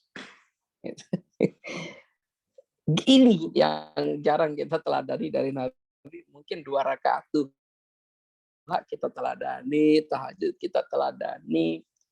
Hal-hal yang sangat penting dan itu menyentuh sisi yang berupa semacam transaksi sosial di antara kita ini yang sering luput, sering absen kita dari meneladani Nabi dari sisi itu. Ya mudah-mudahanlah kita semua diberi kekuatan oleh Allah Subhanahu wa taala untuk bisa meneladani Nabi dari sisi itu. Wallahu a'lam. Iya Ustadz, itu dari sisi itu sangat sulit ya Ustadz, tapi insya Allah kita berusaha bisa, terus. Iya. Amin, insya Allah. Ya, luar biasa. Pertanyaan berikutnya Ustadz, kalau saya sholat, berdoa atau ibadah lainnya, ada kekhawatiran diterima nggak ya ibadah saya ini? Gimana ya Ustadz? Ya, iya. Tapi di saat yang sama kuatkan juga dengan roja, insya Allah Tuhan terima gitu. Diterima nggak ya? Ya, tapi insya Allah kan maha menerima. Jadi begitu. Jadi kita nggak memastikan diterima dan tidak berputus asa untuk diterima. Itu seorang mukmin. Bainal khaufi war roja, antara takut dan harap. Nah, itu. Ya, baik Ustadz. Pertanyaan terakhir nih Ustadz, bagaimana agar tetap merasa qanaah dan istiqomah ibadah ketika ujian datang kepada kita karena iman sering naik turun? Bolehkah doa yang tadi di chat di sini? Itu doa yang tadi UTV-nya bisa di chat? Silakan Ustadz, bagaimana supaya merasa qanaah dan istiqomah? Ini pertanyaan terakhir tapi satu kajian. Waalaikumsalam warahmatullahi wabarakatuh. Memang qanaah itu nggak semudah kata itu kita ucapkan. Karena memang tabiat manusia tuh pengen lebih. Nabi mengatakan, "Lau anna libni Adam wadiyani min dhahabin latamanna tsalitsahuma." Kalau manusia itu, anak Adam tuh diberi 2 lembah yang penuh dengan emas, dia akan cari lembah yang ketiga. Ya, dan tidak ada yang bisa memenuhi ketamakan anak Adam itu ya kecuali tanah yang telah menutup mulutnya, baru dia selesai berangan-angan. Gitu. Udah selekatnya udah mati baru dia bisa selesai mengangan. Karena kalau dunia tuh diturutin, kayak sudah punya ini ya pengen punya lagi.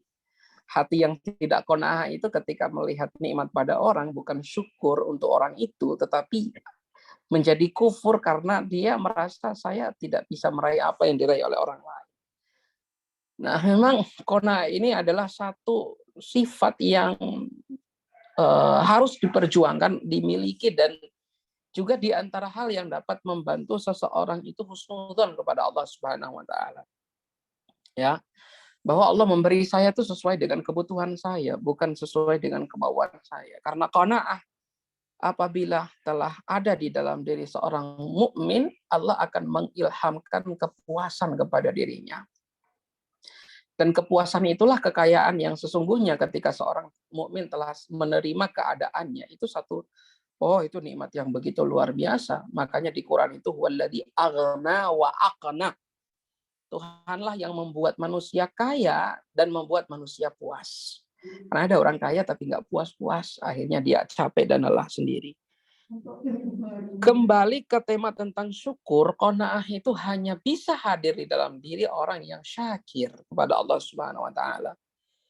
Dan orang ini sedikit, bukan saya yang ngomong, Quran yang ngomong. Allah berfirman, wa qalilum min ibadiyasy syakur. Dan sedikit dari hamba-hambaku itu yang bersyukur. Wa qalilum min ibadiyasy syakur, sedikit dari hamba-hambaku itu yang bersyukur. Makanya Nabi selalu memohon kepada Allah, ya Allah, jadikanlah aku hambamu yang sedikit itu. Nah, sahabat bertanya, siapa hambamu yang sedikit? Yaitu orang yang bersyukur kepada Allah Subhanahu wa taala. Sedikit sekali. Nah, karena memang ini melibatkan semua potensi spiritual yang ada di dalam diri kita saat memandang orang, ya.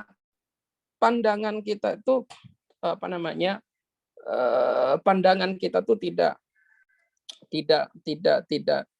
apa namanya ya? Pandangan kita tuh tidak lagi pada apa yang dimiliki oleh orang lain, tetapi fokus pada apa yang kita miliki untuk kita syukuri. Itu qanaah. Jadi mata kita tuh ketika melihat orang lain tuh datar sekali gitu ya. Jadi tidak, misal kita masuk ke rumahnya tuh kita nggak sibuk melihat koleksi mobilnya, kita nggak sibuk melihat koleksi vas bunganya yang mewah atau tasnya mungkin dari brand-brand yang terkenal. Kita tidak lagi di situ, ya. Tetapi kita lebih pada pengontrolan terhadap diri kita sendiri. Tuhan, alhamdulillah saya punya nikmat dan saya punya tanggung jawab besar. Ini saja, nikmat ini saja, itu belum selesai saya syukuri, ya Allah. Saya masih berjuang untuk mensyukuri dan mengiktiraf bahwa ini nikmat dan karunia darimu, ya Allah. Jadi dia sudah pada melihat dirinya sendiri, dan hubungan antara dia dengan Allah Subhanahu wa taala. Ini orang yang sudah pada tahap qanaah. Makanya orang qanaah itu pembicaraannya bukan pada kemuliaan yang bisa bongkar pasang pada dirinya. Itu kan kemuliaan yang bisa bongkar pasang itu hal-hal yang membuat orang lain terhormat ketika kita punya atau tidak. Orang memutus hormat ketika kita nggak punya, dan orang menaruh hormat ketika kita punya. Nah, orang yang sudah pada tahap qanaah itu pikirannya tidak lagi di situ. Pikirannya bukan pada apa yang nanti kesan orang tentang dia, tentang apa yang penghormatan orang pada dia karena faktor apa yang dia miliki, entah itu harta ataupun jabatan. Tidak. Orang qanaah tidak lagi melihat ke sisi itu baik pada dirinya ataupun pada manusia lainnya. Ya. Jadi sudah melekat, penerimaannya terhadap pembagian Tuhan itu sudah melekat. Ya sudah, ini yang Allah beri. Berarti saya punya PR untuk mensyukuri yang ini. Kenapa hati saya bebani untuk sesuatu yang lain sementara ini belum betul-betul selesai saya syukuri. Ini orang qanaah. Dan orang qanaah itu gampang untuk istiqomah. Istiqomah itu kan cara hidup yang lurus. Qanaah di antara tanda orang itu sudah istiqomah hidup itu punya sifat qanaah yang luar biasa. Jadi sudah lurus pengabdiannya kepada Allah, tidak lagi dicampuri oleh hal-hal yang lain. Nah, ingat ada risalah beliau yang lain yang dia tentang masalah ini, itu luar biasa. Kenapa manusia itu sulit istiqomah? Itu sebenarnya selain karena faktor ilmunya tentang Allah yang minim, itu juga dipengaruhi oleh hatinya yang yang dipenuhi oleh sifat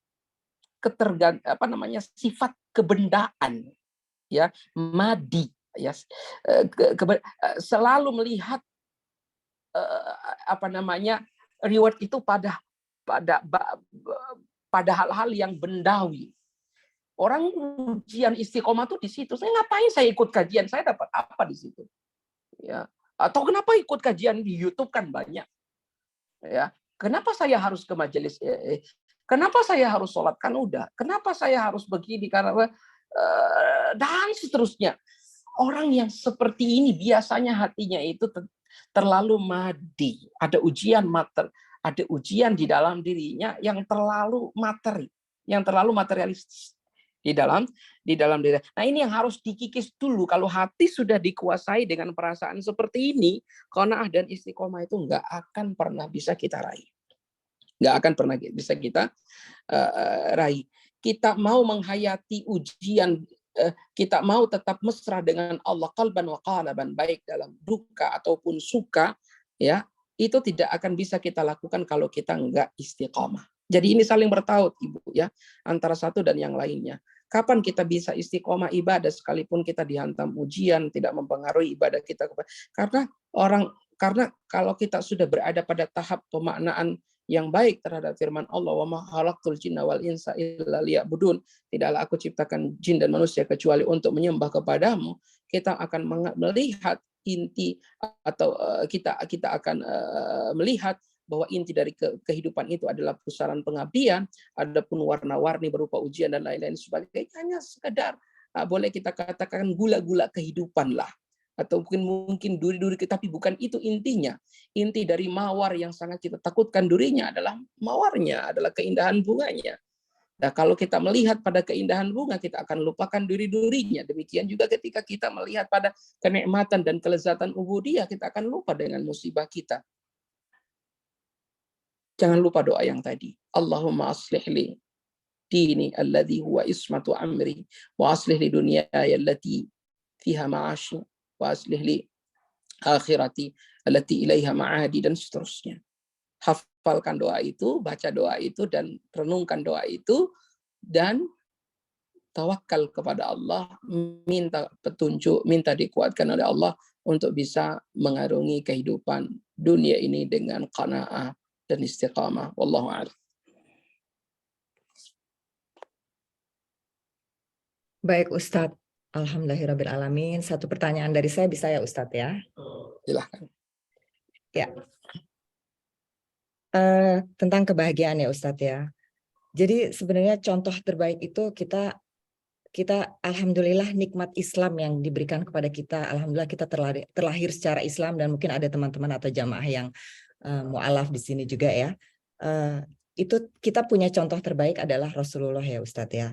Nah, Rasulullah itu akhlak dan adabnya begitu tinggi yang kita selalu harus mendekati akhlak Rasulullah.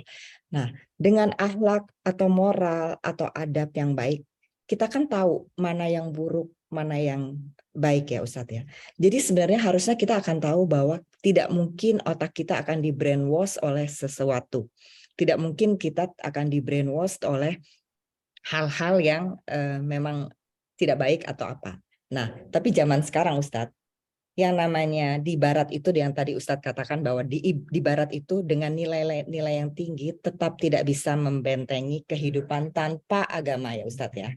Sementara di kehidupan barat dan mungkin sudah ke Indonesia ya, sudah ke negara kita sendiri, bahwa free sex, LGBT, minum itu suatu hal yang biasa.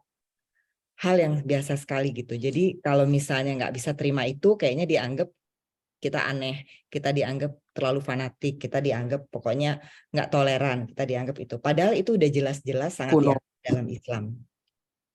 Dan hal-hal seperti itu kan ternyata di Islam itu adalah masalah manusia zaman dahulu, bukan hanya masalah orang Islam kan. Dulu tuh udah ada LGBT, makanya Allah, iya kan Ustadz, ada di Quran. Dulu tuh mengenai minum, terus mengenai free sex, itu juga makanya diatur dalam Quran ya Ustadz ya. Nah, begitu indahnya gitu. Jadi menurut Ustadz nih, bagaimana kita harus menanamkan kepada anak-anak bahwa Allah melihat kita terus. Allah melihat kita terus. Nah, itu bagaimana tuh Ustadz? Yang kita nih sekarang lagi digempur dengan pemahaman bahwa yang minoritas itu harus kita terima, yang minoritas itu harus kesetaraan, yang itu jadi pemahaman kita nih semua lagi jadi ngeri tuh untuk anak-anak generasi penerus gitu Ustadz. Sementara kalau yang namanya agama itu iman ya Ustadz. Ya. Bentengi dengan agama. Ya. Iman lagi kan berarti. Iman. Kita di krisis terhadap begini, ini membutuhkan penjelasan dan kajian yang panjang.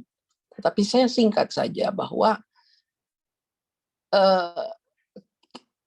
kegagalan, boleh saya bahasakan, saya mohon maaf dengan bahasa itu, kegagalan sebagian umat ya, dalam terutama generasi tuanya atau barangkali mungkin dari kalangan yang memiliki otoritas terhadap agama itu sendiri ya, kegagalan sebagian mereka dalam membumikan nilai-nilai itu tadi dalam kehidupan, dan saya boleh katakan begini, agama itu sekarang terlalu melangit. Mohon maaf dengan istilah itu. Maksudnya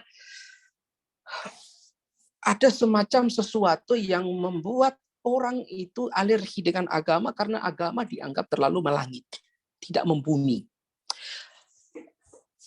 Kenapa bisa demikian? Karena kita tidak melihat agama dari awal ketika dia turun itu apa, bagaimana sejarahnya, bagaimana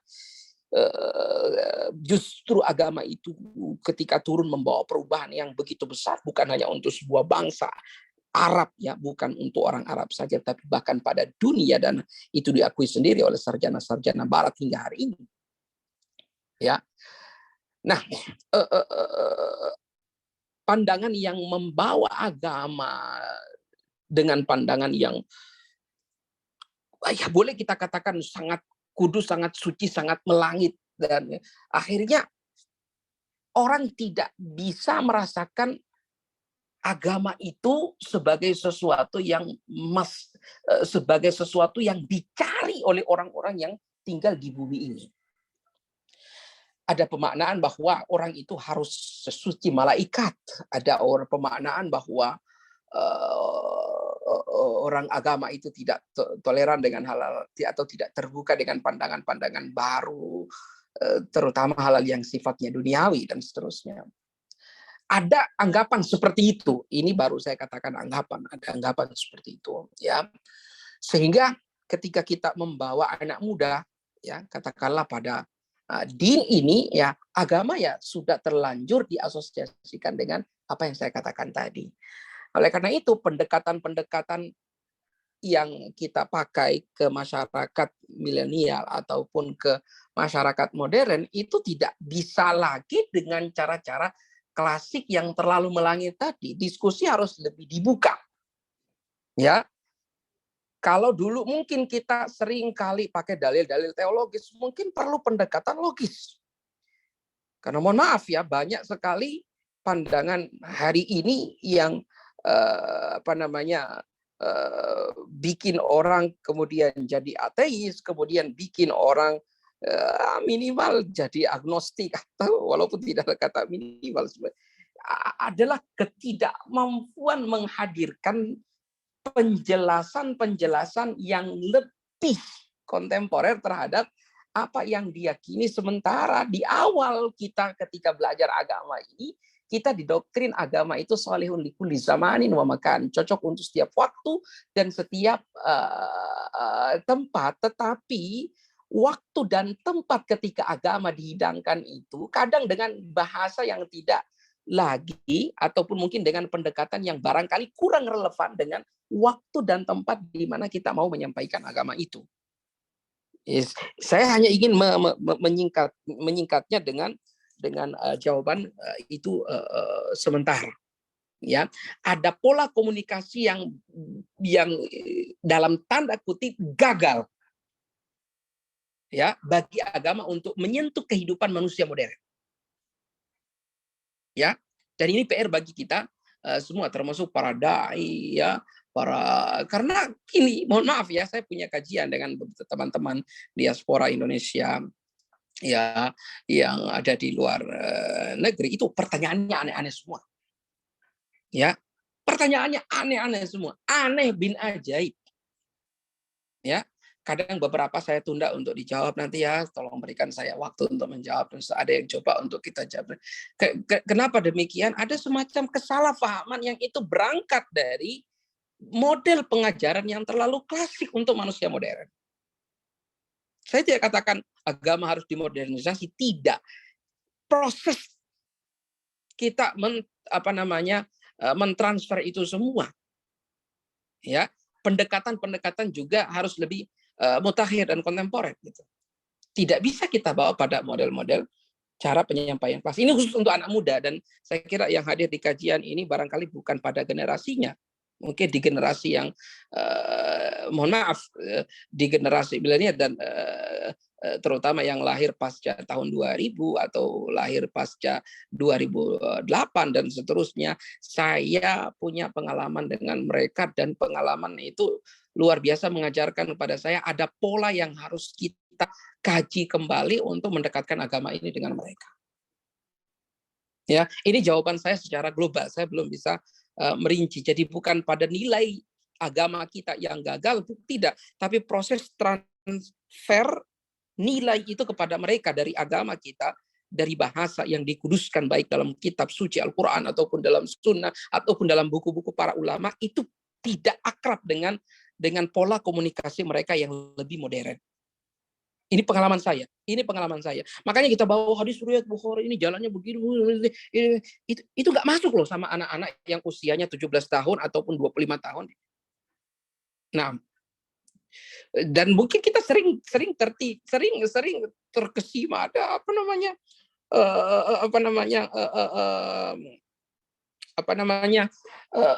jangan kita melihat, jangan ukur kita lihat, oh tapi kan kita lihat tuh kajian anak-anak muda di YouTube bagus, Ustadz Fulan gitu. Anda tuh seperti melihat problem dari atas bukit. Jangan dilihat. Kenapa?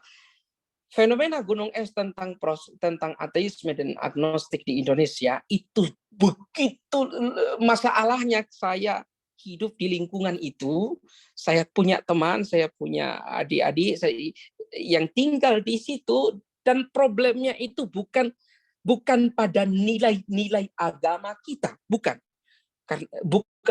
di situ. Agama kita tidak bisa didakwah.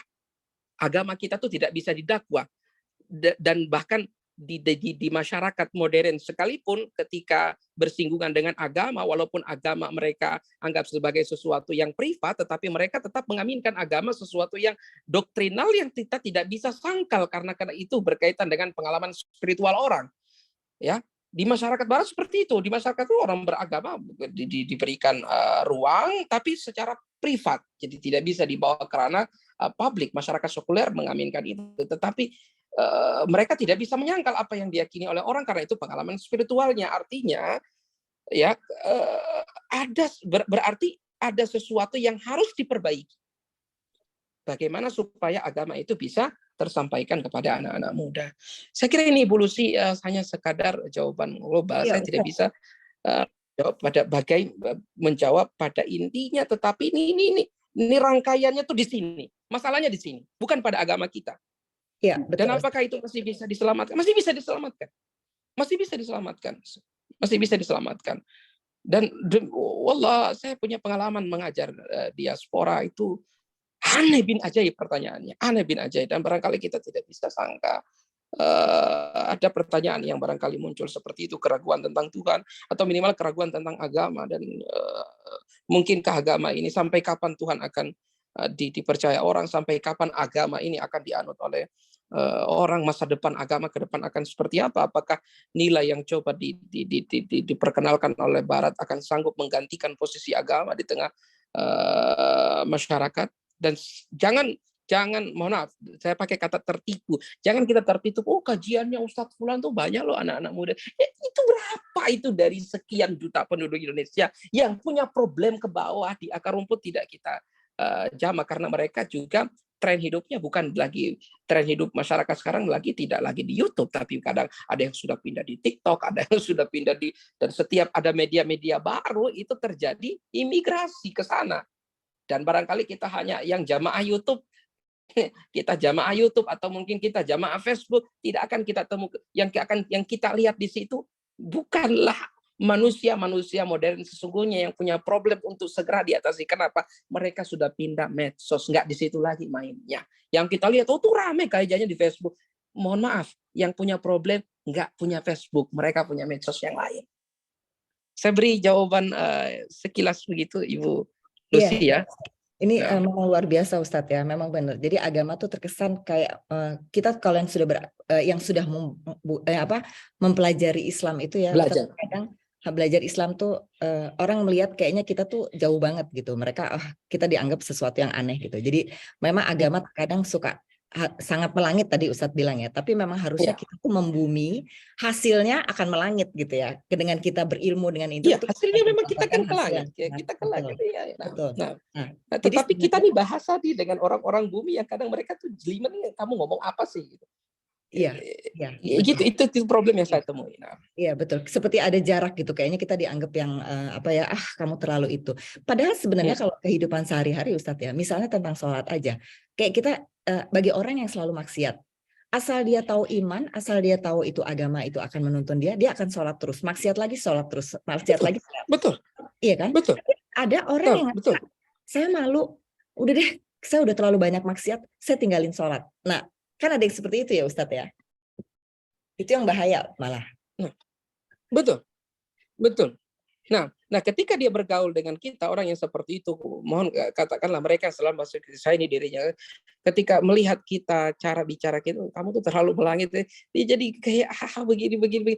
Cobalah kita membumi, cobalah kita ketika berbahasa dengan mereka, sebagaimana bahasa Rasulullah dulu ketika menerima orang-orang pendosa dan seterusnya. Makanya saya bilang semacam ada balansasi, ada yang harus diperbaiki dalam pola komunikasi agama kita, dalam pola kita mengkomunikasikan agama ini pada manusia modern. Dan wallahi wabillahi, keanehan di lapangan tuh banyak sekali keanehan. Mungkin kita bilang itu kajian anak-anak muda. Bukan masalah. Ada yang kalian tidak lihat, anak-anak muda yang tidak kalian lihat, yang problemnya jauh lebih parah daripada ya itu tadi problemnya di situ. Masya Allah, Masya Allah.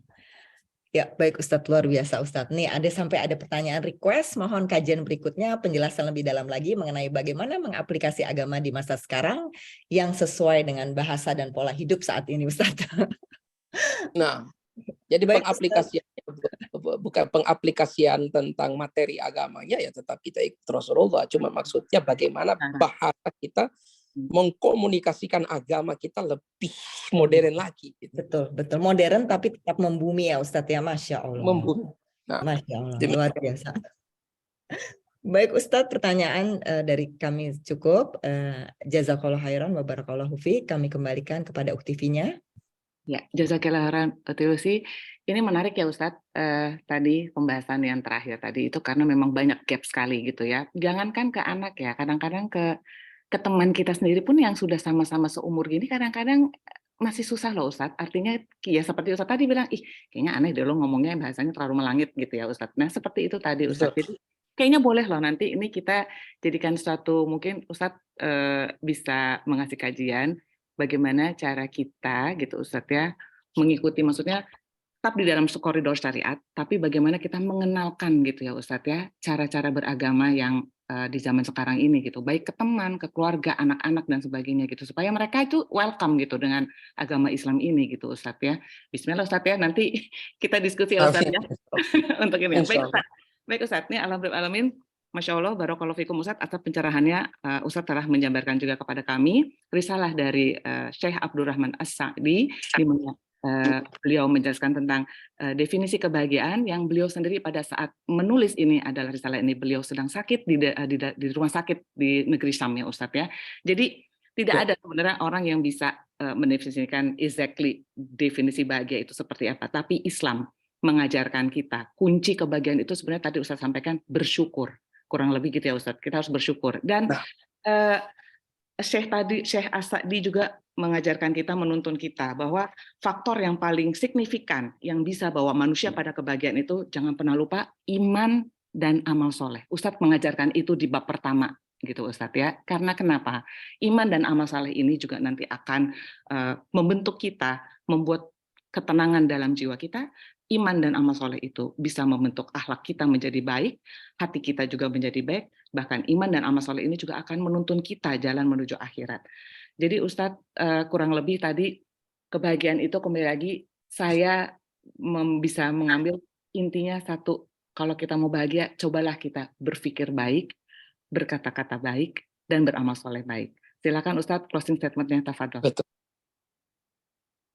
Closing-nya sudah diwakilkan oleh Ibu Finya tadi. Terima kasih banyak Ibu Finya dan MTA Rayyan. Intinya tadi ya, pikiran kita baik sejak dalam pikiran, kemudian ucapan dan tindakan yang nanti akan diilhami oleh pikiran-pikiran baik itu. Tentunya ba'dallah. Saya berharap kita semua bisa selalu terus istiqomah, bisa terus belajar, bisa terus mendaki terap demi terap tangga-tangga ketaatan kepada Allah Subhanahu wa taala. Mudah-mudahan Allah Subhanahu wa taala berkenan kepada kita semua sehingga kita selalu dalam bimbingannya setiap saat. Terima kasih sekali lagi untuk MTA Rayyan dan terima kasih untuk sahabat-sahabat Ar-Rayyan dan semuanya. yang setiap saat selalu juga mensupport kegiatan-kegiatan kita di Rumah Literasi Gorontalo, dan alhamdulillah kemarin kita sudah melakukan sunatan massal kurang lebih pada 74 orang anak. Saya ucapkan terima kasih untuk semua yang sudah selama ini sudah berkontribusi untuk kegiatan-kegiatan kita di tempat ini, dan semoga Allah Subhanahu wa taala mencatatkan itu pada timbangan kebajikan kita semua di akhirat nanti. Sekali lagi tetap semangat buat ibu-ibu, buat bapak-bapak semua, dan jangan pernah lelah untuk merasa bodoh terhadap agama ini. Assalamualaikum warahmatullahi wabarakatuh. Waalaikumsalam warahmatullahi wabarakatuh. Ustaz. Barakallahu fikum Ustaz, pencerahannya semua insya Allah menjadi ilmu yang bermanfaat, dan insya Allah juga kami juga akan mengamalkan apa yang tadi Ustaz sampaikan dengan terapan tangga dalam memperbaiki ketaatan dan ketakwaan kami kepada Allah. Barakallahu fikum Ustaz. Sahabat-sahabat Ar-Rayyan, alhamdulillah kita telah menyelesaikan kajian kita. Semoga apa yang kita peroleh tadi kita bisa juga men-share kembali ke keluarga kita, saudara kita, anak-anak, bahkan kerabat dan teman kita. Dan sampaikan juga bahwa kebahagiaan itu tidak hanya bisa dengan melihat membandingkan kehidupan kita kepada orang lain, tapi kebahagiaan itu ada di kolbu, di hati kita, dan tidak lain kembali karena kita dalam syariat. Kebahagiaan yang hakiki itu ada di iman dan amal soleh kita kelak.